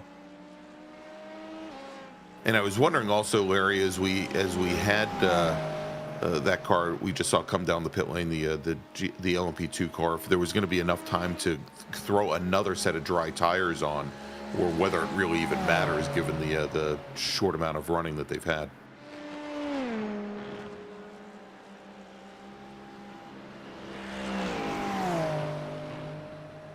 Interesting to still be seeing the rooster tails at this point. Just a little bit. It seems more of the offline area, edge of the track sort of stuff.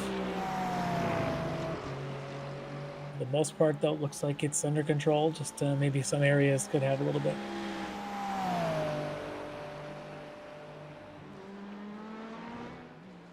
Oh, and there you go, Larry. Is Brian Bennett. He was the very first GT3 racer to pit. And now we know that he did not have enough fuel to make it to the end. Nope.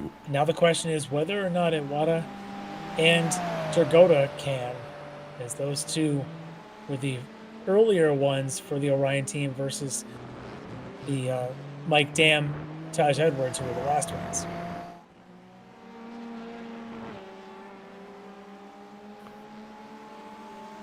Dragota's lead, though, 13 seconds over that teammate. Remember that the time that they stopped, Iwata wasn't that far behind. No, he wasn't. Just a couple seconds behind. So Dragota's done this on the fresh tires as they came out. That's hitting them strong when you change tires after a pit stop.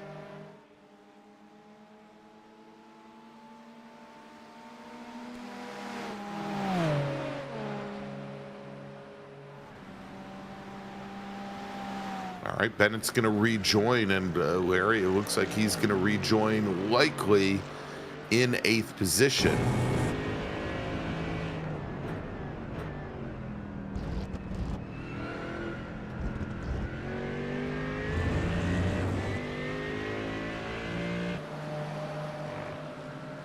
So it looks like that strategy just did not work out for the Sector 5 racer here tonight, as he had been as high as, I think it made it up to 4th at one point prior, early on in the race.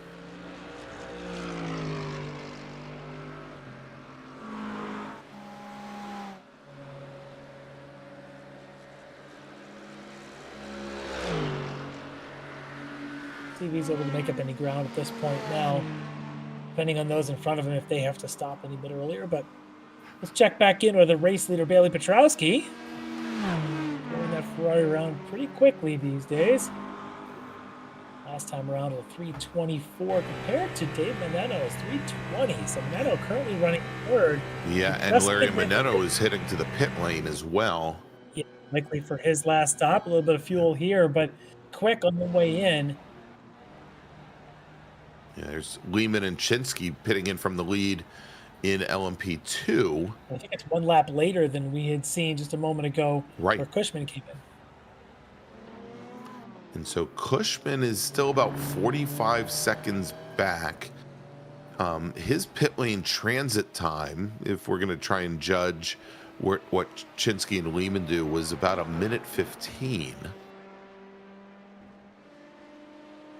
Obviously, it'll probably be a little bit shorter because those Chinsky and Lehman are going to need a little bit less fuel. But this, I think, is going to move Cushman to the lead.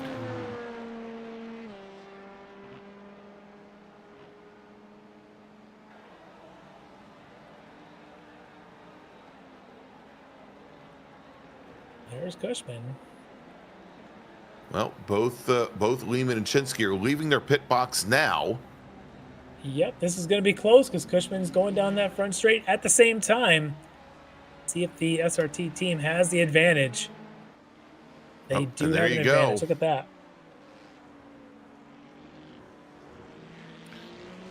Greg can't do math once again.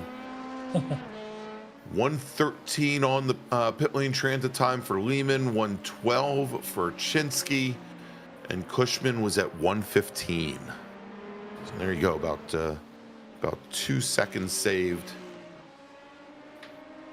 just on fuel. Quite a bit here in the way this battle's playing out. So look at that. There they are. 1, 2, 3. So 26 minutes to go. 26 minutes of an LMP2 battle that's expecting to be quite a barn burner right up to the end. We know that Lehman and Chinsky are essentially tied on points coming in. Cushman, though, is the aggressor here to the inside. It's a spin for Lehman. Chinsky's going to go by, and Lehman can't get under control fast enough. He's kicking himself right now for that. Oh, he's got to be, Larry. I mean, there was no contact there. He was just trying to make it work side by side with Cushman and had the rear end step out on him as he got the throttle down. Let's take a look at a replay here.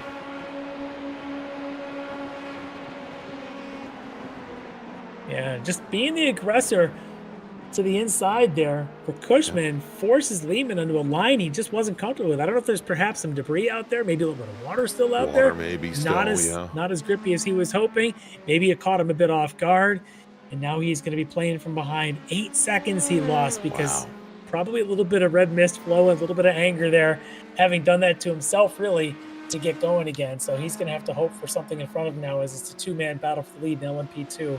Cushman and Chinsky, Lehman about 7.5 seconds ahead of Trevor Anderson. All right, Larry, our overall leader, Bailey Petrowski, just took to the pit lane for what we assume would be his final stop of the evening in order to fuel up and get him to the end. That moves Ben Rose now to the lead.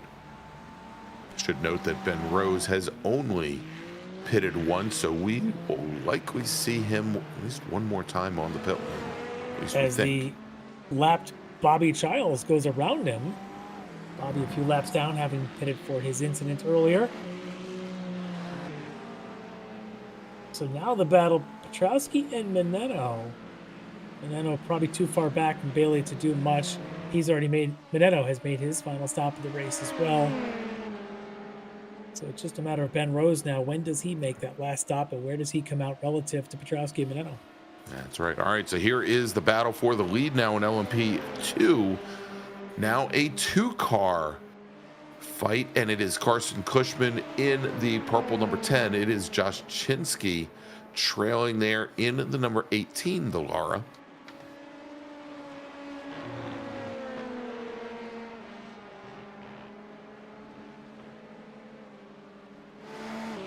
So, Larry, as you were talking about Bailey Petrowski needing to overtake Ben Rose, why don't we've already looked at our LMP2 point standings. We've looked at our GT3 point standings. We'll keep this fight up. But if we take a look at where we stand right now, well, this might make things easier as Ben Rose just had some issues as he gathers the car back up. Let's take a look and see what happened. And this would be the perfect segue. Maybe not for Ben. Probably not for Ben, as he does get a little bit locked, a little bit deep, a little bit of gravel, no contact anywhere, but not what he was hoping for. There we go. So unfortunate there for the for Ben Rose from DNA Motorsports. And interestingly enough, Larry, so we had Bailey Petrowski at after Monza take over the championship lead in GTP from Ben Rose. Currently 6 points separate them. And it was all on Petrowski taking the win at Monza. Ben Rose finished in 8th position, and that's the difference right there. Probably the most competitive of the classes, at least across the teams and across the drivers. We've got Petrowski with a win, Ben Rose and his DNA Motorsports teammate Jordan Butler with a win, Dave Meneno from SRT Esport with a win as well. And you can see there only 6 points from Rose back to Butler, and just a single point back to Dave Meneno. So again, those are your your 4 race winners.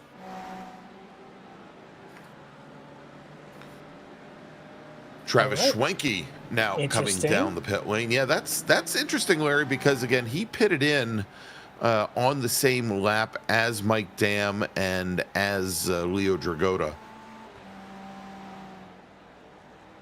Dan went 1 lap longer than Dragota, but I do think that Schwenke came in with Dragota and Iwata. Iwata, that's right.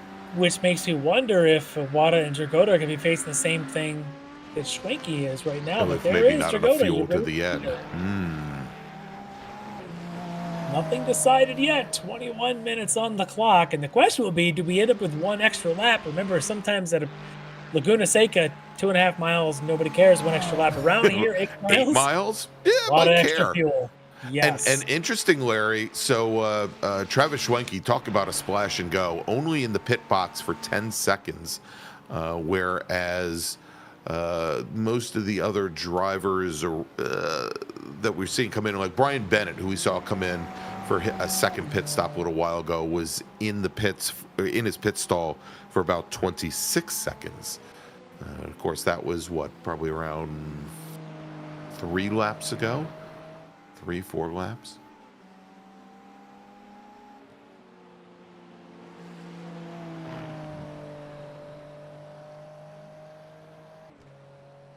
Stacy Bertrand in the Ford Mustang just pitted in, was in the pit stall for about 15 seconds. And there she is. Rockefeller machine. She'll chase down David Payton for 16th spot in one of those Ferraris. There you can see Payton just ahead of her.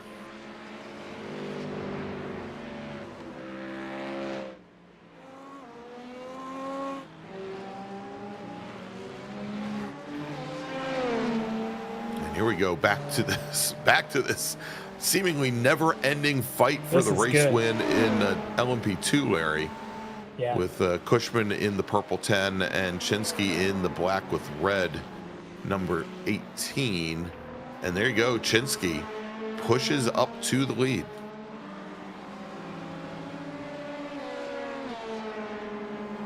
And just see for how long this has been going on. About every lap, they seem to swap twice. Yeah. As Chinsky just wants to be consistent, it looks like, from my vantage point. And it looks like Cushman just wants to be nose ahead whenever he can. Yeah. So here they go again, onto the straight. Let's see if Cushman gets a draft and decides to make the same move on Chinsky that he did on Lehman, where he just stuffed it down the inside. But note that Lehman now is 4 seconds back, so this battling may be helping him. It's helping him a little bit, yeah. That last time by Larry, last lap, he was 3 seconds faster. And there you go. There goes Cushman with the aggressive move. Not going to pay off, though. He's going to lose it on the exit.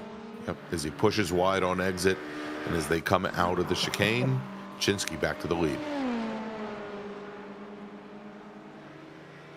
Yeah, I think that's really got to be helping Lehman behind them, as you can see back there. And into the pits, Ben Rose. We knew this was eventual. Now the question is, where does he come out relative to Meneno? As I suspect Petrowski is going to go by him. Yeah. Question is whether or not Meneno will also get by him, or if Meneno ends up taking over the second spot. As Rose comes in. And no, you're not seeing double, Larry. That is actually Jordan Butler, who is sitting a very distant 8th place in GTP, bringing his Acura down the pit lane as well. Yep. And there's not Bobby Childs. Well, the back of the shot was Bobby. Bobby currently running 7th. That is your race leader, Bailey Petrowski, taking the lead back from Ben Rose. So now It is down to just driver and driver alone to get themselves to the end as Rose resumes about 13 or 14 seconds behind Petrowski. Petrowski pretty comfortable now into the front. Comfortable until he's not, so we'll keep an eye on that. Weirder things have happened. But Rose does manage to squeeze in between Petrowski and Meneno, so it's Petrowski, Rose, Meneno, your top three. Aaron Beaver currently running 4th in GTP. Yeah, and Larry, I think Dave Meneno just had a huge issue. Let's take a look here. Just came because in I'm hot. showing him now almost 30 seconds back from Rose. And yep, gets a lot of curb there at that last bumpy chicane. Luckily for him, able to resume. Didn't lose tons of time. Yeah, but it actually rotated the car just about the amount that he needed.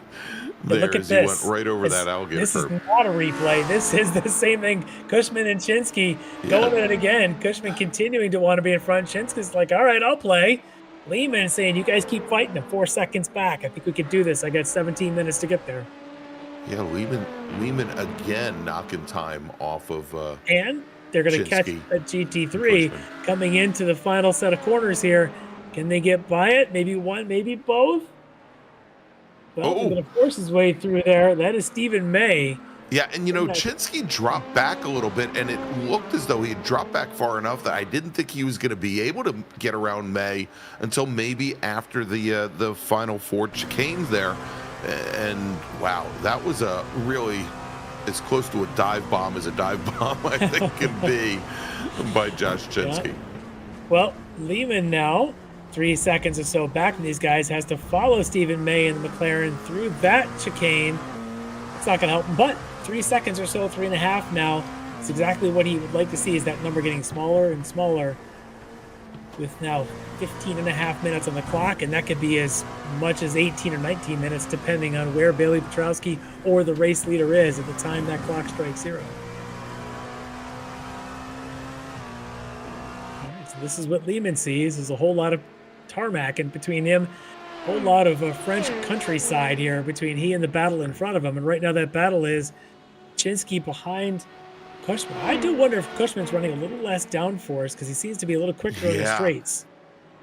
Yeah, and we saw that earlier as Lehman and he went into that chicane. What now? It seems so long ago, Larry. Yeah. It's probably only like 4 laps. Well, I've watched Cushman make the move on Chinsky going into these different chicanes using a lot of draft, but I don't see Chinsky able to respond to get back at him. So right now, unless Chinsky is just sort of playing it cool and staying back at this stage, trying not to bring Lehman into this battle, knowing what's at stake. And that's such an odd thing that I never really thought of, Larry. Knowing that these racers, knowing that tonight there was going to be rain, it was going to be damp early on. I wonder how many of them dialed in a little bit extra wing. On the back of the car in order to stabilize things, whether it be in qualifying or early on in the race, at the track where you'd want as little downforce as possible. Yep. All right, on the pit lane, Awada, who stayed out along with Mike Dam. Actually, that was no, Edwards that's right. I got it wrong again. Edwards stayed out with Dam. It's hard to keep track of all these Orions. I know, no kidding. For lack of a better phrase, they all look the same. But Iwata now loses a position to Mike Dam. Likely going to lose one also to Taj Edwards. We'll see how close Edwards gets. There goes Edwards. Yeah, so Edwards going to take third. I am confident that Dam and Edwards can make it to the finish. I am not confident anymore that Leo Dragota can. Dragota, Having seen Travis Schwenke and now also Kira Iwata both coming in at this stage of the race, you speak, you're even getting past Iwata. I don't know if he'll be and we say, oh, well, it's only a single lap. It's 8 miles. Yeah. The other interesting one is Mr. Bennett. We've already seen him take his last stop. Right. And here he is in 4th, 4 seconds behind Edwards. And Larry, interestingly enough, he was 2 seconds faster than Dam or Edwards on that last lap. So he's got a chance to catch Edwards. I don't think on raw pace that he can catch Dam, but Edwards may be fuel saving. We know that Brian Bennett does not need to do fuel saving. Doesn't need to, exactly. He's going to the end. Here is that's Keith Stein and Neil Weston, See if he goes back to more rain tires or if he puts on the dries. Yeah, exactly. He The might car's finally not put the coming dries on. He might be staying on him. The car is not lifting. Huh. He might do an entire 90-minute race on wets. Oh. I think he did. Yeah, I think you're right. I think he is. Go, Neil, go. I'm rooting for him now. Didn't have the money to pay the Michelin Man, apparently. All right, back to this battle of Cushman and Chinsky as they're working their way through some traffic there. That looks like Milan Harris.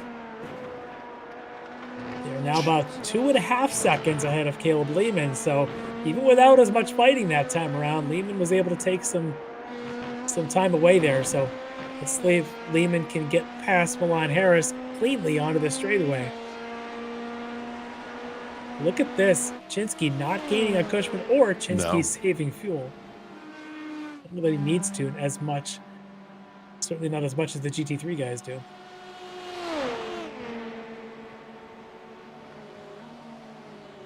And looking for tops for their speeds there. And we'll catch them the next time they come out. Let's take a look here.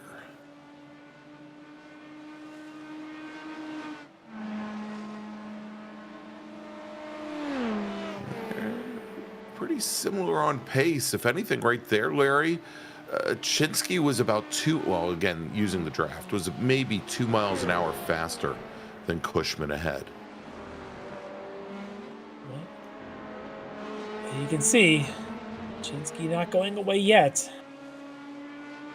But Lehman is the one we're watching for. He's really the one on the charge. You know, it's down to less than 3.5 seconds. It's down to where a corner or two that these LMP2s struggle to get around the GT3s could spell the difference. Here's one of those opportunities now as the GT3 is going to hold Chinsky up just a little bit. That may help Lehman just a little bit. That's one of the Eagle Beaver entries there. Is that Brown? Yeah, I think it's Alex Brown. Yeah, it's Alex Brown.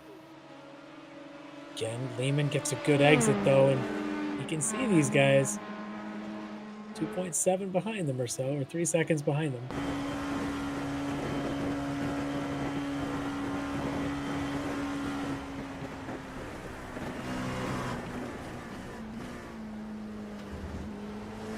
Gravel on the track in some of these spots too, where there's been some off and ons. Be cautious with that. Look at this right up on the back of him. That's where I think Chinsky's running more downforce than Cushman. Yeah, he's been much later on the brakes than Cushman has, at least for the last couple of laps. If he's got more downforce, it'll be these curves ahead where it really pays off. See if he just backs off and stays on his tail. Chinsky looks very stable in this onboard shot here.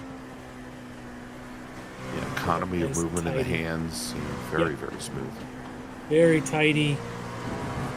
Yeah, I would not be surprised if he's carrying a little bit more wing than Cushman is. All right, we're inside of 10 minutes to go, though. This battle is going to have to come to an end at some point, whether they like it or not, or whether we like it or not. As John Kroom pits in the Rockefeller Racing entry in the Acura, right, that just was right in front of these guys a moment ago. Yeah. Kroom was running in 10th position. And let's take a look now, Larry. Where is Caleb Lehman? Right at about 3 seconds on the nose, so knocked off another half second.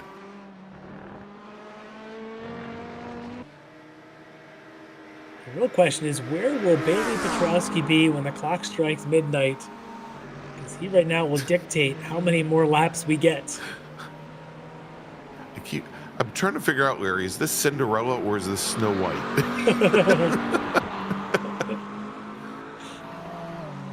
Which one takes place in France? It's that one. I'll take Disney princesses. Yeah, I was going to say it's Tokyo Disneyland, Paris Disneyland. Le Disneyland. All right, so good little battle here as Lucas Dragotta and Ilya Speaker and a couple of McLarens battling it out for 5th. With Rob Hartley not far behind them, about 2 seconds back.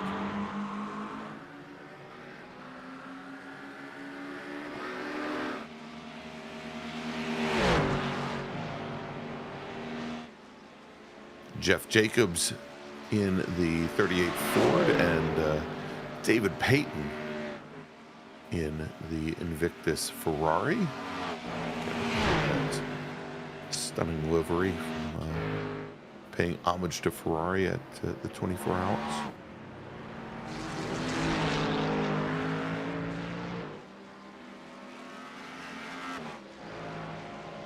Peyton wearing that livery, not Jeff Jacobs. Nope, Jacobs. Maybe the big A American large flag on the American roof. flag on the roof Yeah. of his American car with his Florida Gator colors all over the car. Although the Philadelphian, I'm surprised, didn't go with the Eagles to commemorate their Super Bowl I would victory have thought. here. And Larry, look at this. Oh, Pitting boy. in from the lead in GT3 is Leo Dragotta. Mike Dam about 45 seconds back. Don't know if Dragotta's going to have enough time. This is kind of a rather slow entry. There is Mike Dam getting passed by the Rockefeller Racing entry Charlie Jose, I believe, GTP car. So Dam now, a couple more sweeps and a couple of chicanes here. Dragotta should be a splash and go. This shouldn't be a very long stop. He's not moving yet, though. There he is. No, he isn't. This is gonna There be he close. goes. You know, and again, to compare, Larry, Travis Schwenke, when he came in for his second stop, I think 2 laps ago, was only in the pit box for 10 seconds. Leo Dragotta was in the pit box for 17. Well, the one thing we can say is Dragotta doesn't have to worry about fuel now. Right. But I suspect Mike Dam still might be thinking he Right. has to fuel save to make this to the end. So this could be advantage Dragotta. But the fact that it's less than 2 seconds between them means it's really anybody's race. The young Dragotta, the veteran Mike Dam, there's a few more Ilya Speaker, and the other Dragotta, Lucas Dragotta, the Dragon Sport Racing entry, are now both in for their second stop. Yeah, so the two McLarens pit in, Larry, and that now allows Iwata as well as Hartley to go by. Hartley already had his second stop. Iwata had his second stop as well. So that now moves them up to 5th and 6th. And my assumption Schwenke still, goes by him as well and now is in 7th. Yeah, my assumption still is, though, that Dam and Edwards are good to the end, given that one extra lap that they went before stopping early. So they should be able to make it to the end. It's Bennett then in 4th, and then the Hartley, Iwata, Schwenke, Orion team there, 5, 6, and 7. So we'll see if Dam has anything left in the tank, pun intended, to catch up to Dragotta here with maybe we'll call it maybe 2 laps to go, depending again on where Bailey Petrowski is. Where is Bailey Petrowski? Hey, there's Bailey Petrowski. He's starting a lap with Right 4 minutes to go on the clock. It's less than 4 minutes a lap. So 2 more laps. 2 more laps. Yeah. Which means we'll be running to about, let's say about 92 minutes or so before this thing is all said and done. So buckle in. This could be interesting. Yes, it could. Now, the other battle that we were watching was the Cushman-Chinsky battle. Now about 2 seconds between them as Lehman has caught Chinsky. Yes, I was going to say, as Cushman has now opened up a 2.5 second advantage over Josh Chinsky. Chinsky now has to worry a little bit about Caleb Lehman, who's less than a second behind. And I was wondering, Larry, now that we have what is essentially an additional lap based on where Petrowski is on course, what do you think this does to this LMP2 battle, knowing how they typically have to plan far ahead of time in order to have enough fuel to the end?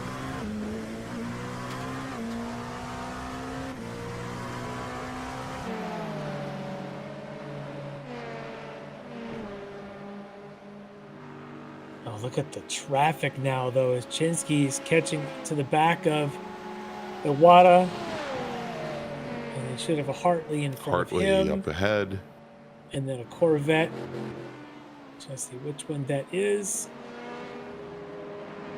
This is not going to help Chinsky and Lehman's push to catch Cushman. No.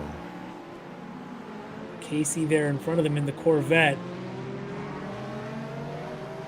Not a good exit for Chinsky there either, having that compromised entry. So they may only have 2 more times around. They've got some work to do to catch Cushman. Petrowski's flying out there, just at fastest first and second sectors on this lap. There's no reason to be setting fast lap other than it's fun.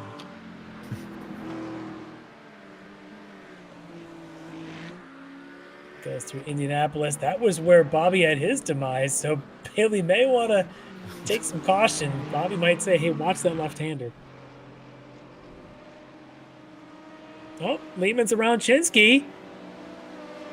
As Russ Ruddock, it looked like they were stuck behind for a second there now.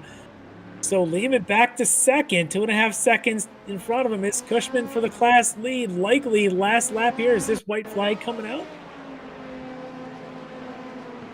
Yeah, I was going to say Petrowski should be coming through the Porsche curves right about now. Which means Larry. Bailey's about to get white flag, which means Yes. these LMP2s might get 2 more full laps. Yeah, let's see here. He should be coming out of the Ford chicane now. Yep, there it is.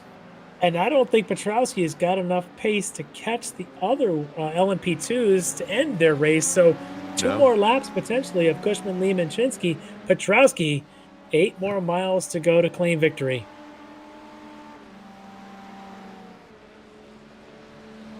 Well, let's hope those GT3 cars have enough fuel.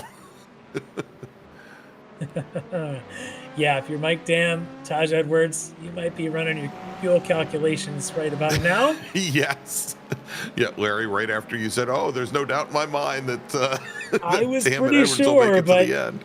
the fact that Petrowski started a lap with just under a minute to go on the clock, that's about worst case scenario Yeah, if you're it one of is. these ones trying to make this on a one-stopper. And Dam now not making up any ground on Leo Dragota.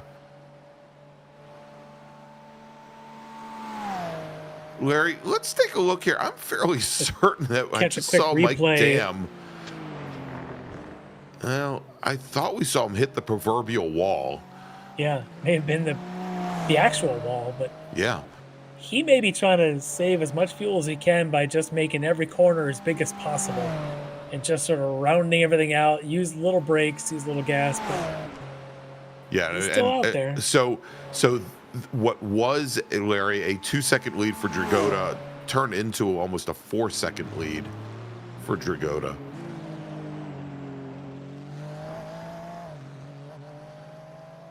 Well, And I think he's gotta- Mike Dam is very concerned now about being able to make it to the he's to got the to end. make it 1.5 more laps because of Yeah. where he is. Because there he is coming out of the second chicane is a Bailey Petrowski. Now, Mike Dam would love it if Bailey would pass him. I just don't know if that's going to happen. As he's about, we'll call it 30 seconds a lap faster than the GT3s run. Yeah. But And I don't he's think got- he's He's got close about enough to 9 win. seconds to Edwards, another 7 to Bennett, and I'm I wondered if he just let out of the throttle and basically waited for Petrowski how much he stood to lose. He might. Well, that's Brian Bennett would love that because Bennett he right would. now is got a chance here to do something with this. There is Bennett sitting in 4th. Here's Akira Iwata and Robert Hartley. And race leader Bailey Petrowski from him. So whatever happens, if Petrowski gets by them, it'll be the last couple of corners for Iwata and Hartley. As they he's gonna probably do it. just realized it. And then behind them is the battle in LMP2 of Chinsky and Cushman. And Yeah, where I was gonna did say headlights Lehman a flashing, go? Larry. That Josh Chinsky made up a ton of ground after he dispatched Caleb Lehman. All right, so there is Bailey. Cushman and Chinsky, I believe, are starting a new lap. Yeah, so they're going to go Yeah, around one so more one time. more lap to go. Where is Caleb Lehman? He was in the battle with Chinsky. He's the almost last time 20 we saw- seconds back, Larry. As he's behind Petrowski, and this is going to be it for him. He's going to finish Yes. no higher than 3rd. And there's Bennett. And it looks like Bennett is going to, Bennett's going to do the same thing. He'll finish no higher than 4th. Yep. I don't know if that's what he wanted or not, but that's what he's going to get. That's what he's going to get, yeah. This is the battle to watch. Let's just stay on these guys for a while. I don't know that we're going to get much else. But except Mike Dam, he's out of fuel, Larry. It's over for Mike Dam. And can you imagine, and Taj Edwards had already gone by, can you imagine if Brian Bennett had gotten across the line before Bailey Petrowski? I believe that gives Dam 3rd place, which did work it does. for him. Yeah, indeed it does. And so if Bennett had actually made it across the line before Petrowski, he had a pretty good chance of picking up that last podium spot. I want to watch this here. This is the only race left on the track. It's these two. It is Carson Cushman and it is Josh Chinsky battling it out for the win after 90-plus minutes in LMP2. We've watched these guys continue to duke it out, and they've got a GTP who wants to go and play for them as well. One of the Eagle Beavers wants to come running through. John Sterling. But now, my suspicion is the low down force for Cushman gives him an advantage here. When they start coming back and they get to Indianapolis, it's advantage to Chinsky for the last couple of corners. Chinsky has not been very aggressive, but I suspect he will be this time. And look at Sterling just going to hang back. He's just going to sit back there. Yeah, he doesn't want to touch that with a 10-foot pole.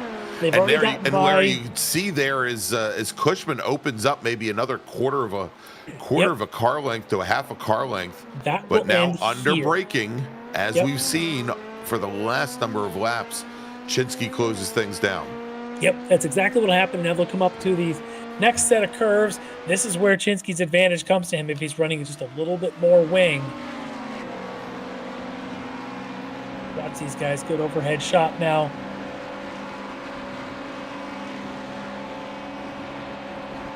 And they're going to let Sterling through. He better make his way on by. That's going to help Chinsky, who's now got a chance around Indianapolis around the outside. Can't quite hold it. That's gravel for Chinsky. Yeah, I was just saying, Chinsky took to the outside and just ran out of grip, got the gravel trap. But not over yet.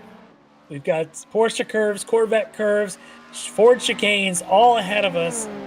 And I think it's advantage Chinsky on grip right now. It's Cushman advantage on the track. Can Chinsky use a draft to do anything? He's not close enough here as they're going to enter the Porsche curves. Sweep right, sweep left. Here we go. Chinsky has not been aggressive here yet. I think that changes here as this is final lap. Chinsky's hanging back. He's got the advantage here. Look at him get a little bit closer. I don't know if he's going to have enough of a run now. Yeah, I was going to say, Larry, because every time they exit a corner, you can see there where the Cushman car has a little bit more drive off. And Chinsky just cannot seem to maintain that momentum now as they come through the final chicane. Chinsky getting very loose. Cushman getting very loose. But Cushman's going to hold on and take his second win in a row here in the World Challenge. Congratulations, Carson Cushman from Purple Sector Motorsports. Josh Chinsky finishing in second. In GTP, Bailey Petrowski takes the win. Ben Rose will finish second. Dave Meneno will finish in third. And now, Larry, it is all up to GT3 Pro. And coming across the line, taking the win, Leo Dragotta. Congratulations to him. But what about Taj Edwards and Mike Dam, who still have not finished? There's Taj. He did not make it back. There is Dam. He did not make it back. He did not make it back. And yet, Larry, because Brian Bennett got beat to the line by Bailey Petrowski on the last lap, effectively ending Bennett's race. Not saying that he had enough fuel. I think he did, because he definitely took a second stop, and I think he would have been okay. It wasn't by much, but he's going to end up finishing fourth. Edwards will get second, and Mike Dam will get third. As it looks like here, Josh Vidal is going to try and push one Taj Edwards back. No one's going to help Mike Dam. Yeah, they're going to pick up all of them. All right, there you go. Is that a 1X? I don't want to see him get 0x so far. 0 exit. There we go. Well, he's already All right. backed up a half a mile up the Mulsanne Straits. I'm sure there's black flags abound here for Josh Vidal, and he's going to give up. Yeah, he said that's just not going to work. All right, so Josh Vidal, who finishes in 7th, although for being a good Samaritan, we'll give an extra position. All right, Larry, let's do this. Let's take a quick break. Let's pay some bills. We'll come back. We'll talk to some of our podium finishers here from the Circuit de la Sarthe from Le Mans, where you've just seen round number 5 of the Extreme Motorsports Ricmotech World Challenge. We'll be right back. The SCCA Foundation is a 501c3 organization serving as the charitable arm of the Sports Car Club of America. One of the programs partially funded by the foundation is the SCCA Academy, an online learning management system used to keep real-life racing track officials up to date on the highest standards of race safety and officiating. Through this program, the SCCA Foundation is supporting the future of the best-trained corner workers and event officials in motorsport. You can support these efforts at www.sccafoundation.org. Ricmotech high-performance sim racing equipment. Whether you're just looking to have fun, train for race day, or become a serious esports competitor, Ricmotech has you covered. Hundreds of name brand parts. Support from experts that love sim racing. Trusted by the pros. There's only one place to go, Ricmotech.com.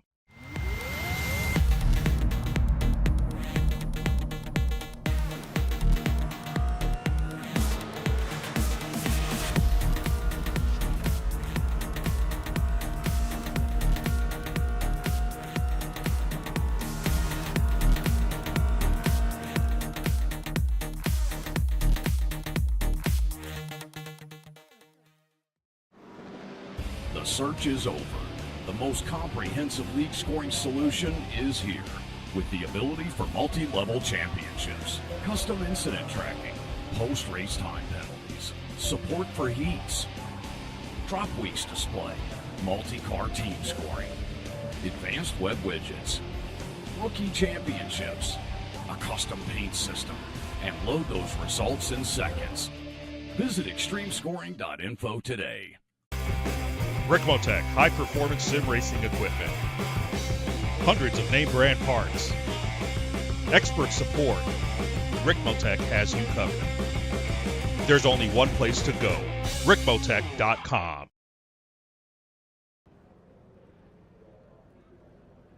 Welcome back to the Circuit de la Sarthe, where you've just seen round number 5 of the Extreme Motorsports Ricmotech World Challenge here on Apex Racing TV. I'm Greg Ginsberg, along with Larry Lefty McLeod. And Larry, let's take a look at that finish once again. Bailey Petrowski from Invictus to Temerario Corsa. Did I get it right? Yep.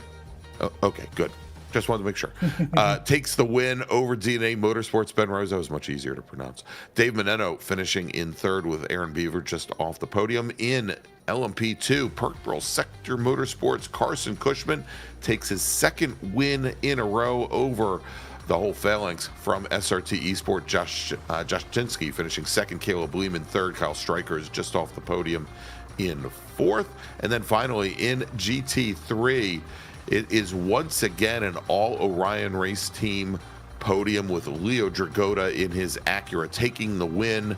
Mike Dam, Taj Edwards, I think they've got about a 5K race to run in order to get back to the pit lane, as they both ran out of fuel on the final lap, but still enough to take podium positions. Dam 2nd, Edwards 3rd, and then Sector 5's Brian Bennett.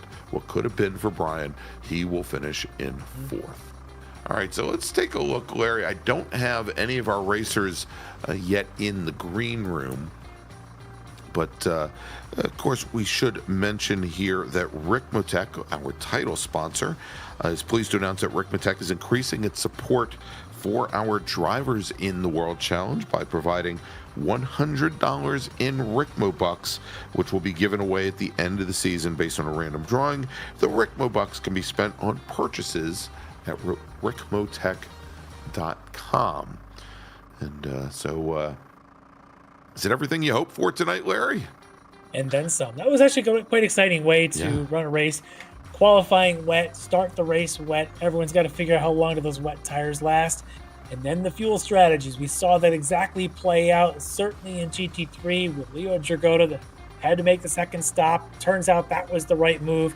Mike Dam not able to come to the end there, right there at the end, unfortunately for Dam. And his teammate, they decided to try to do it a one-stopper. That extra lap may have cost him. That's it.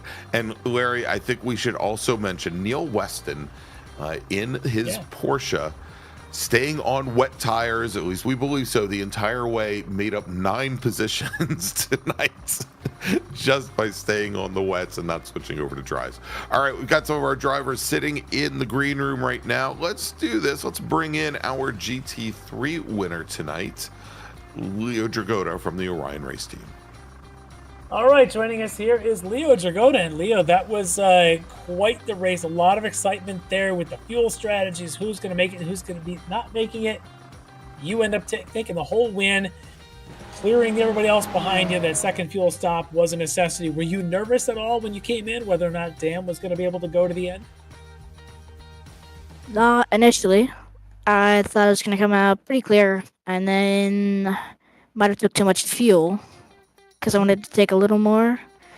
But when I clicked a little more in my pit box, it started filling up the whole tank. So took a little more than I needed.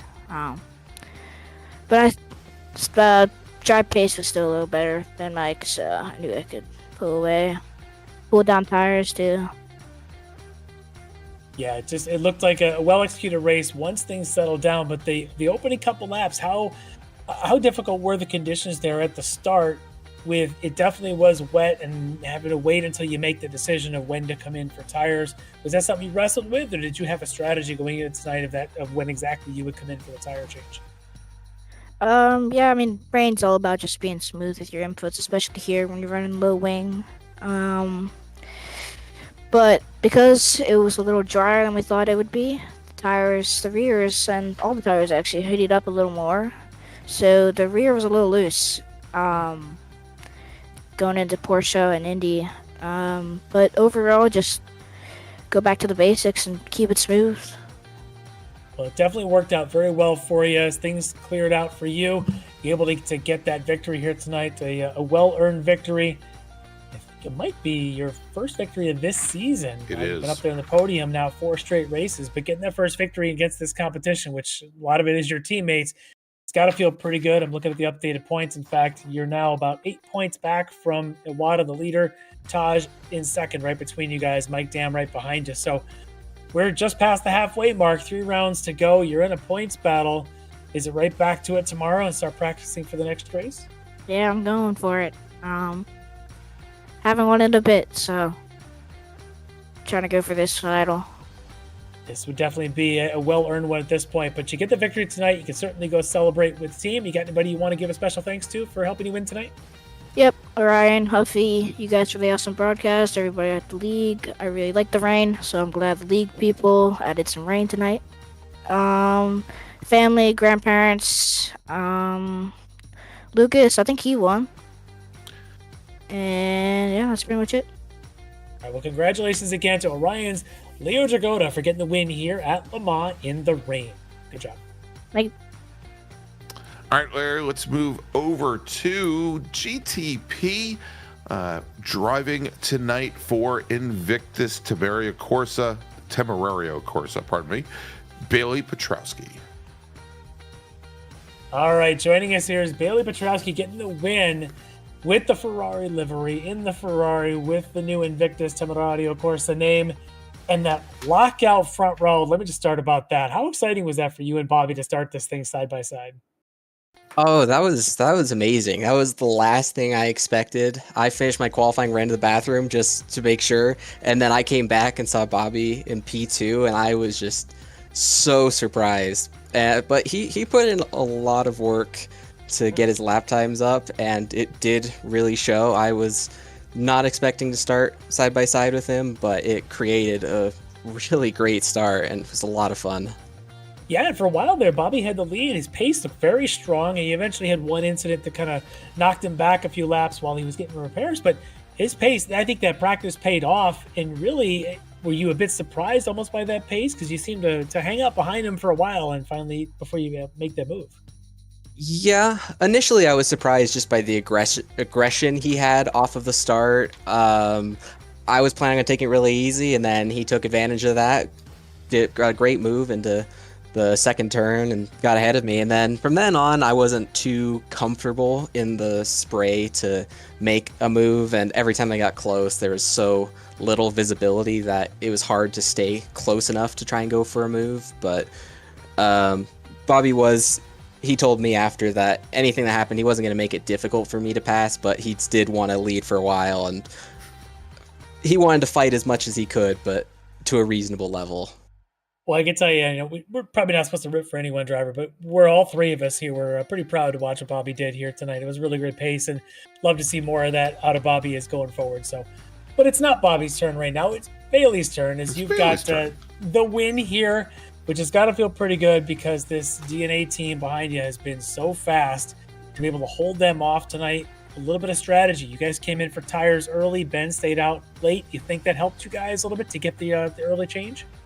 Absolutely. I was second guessing it initially when I saw Ben out, because at that point I assumed he was staying out to try and avoid having to go through traffic a second time, and I thought of that after I came into the pits, but fortunately the dry tires were much quicker in a straight line, and I think I was gaining about a second a lap on the previous best lap time that I did every single time I got to the straight. So it ended up paying off a lot, and even though I had to go through traffic a second time, it didn't matter. I was just so much quicker in a straight line compared to what Ben was doing that I still ended up gaining, I think, like 8 or 9 seconds on him just in that pit strategy choice.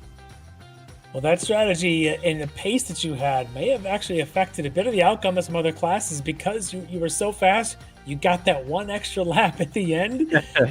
That there were some fuel issues on the GT3 ranks that they were not able to make it to the end. So good for you, good for your pace. Those guys just have to suffer and figure out their own strategies. We're not here to tell them to do anything different. But for you, it was an awesome night tonight. A well-earned victory, but I know you've probably got some friends and family to thank for this one. Yeah, well, first off, definitely want to thank Bobby for the performance he had, the respect he had with our driving and our battle. It's great to see him in that position where we can fight with each other. Love to see it. I definitely want to thank you guys at Apex Racing for broadcasting and commentating on these races. I want to thank the Butt Kicker. I want to thank Ricmotech. I want to thank the SCCA Foundation. I want to thank Invictus for our team, for sponsoring our team. And always, again, to Bobby for the amount of work he's put on deliveries. And I'm so happy that we were able to show him off and get a good finish showing that work off.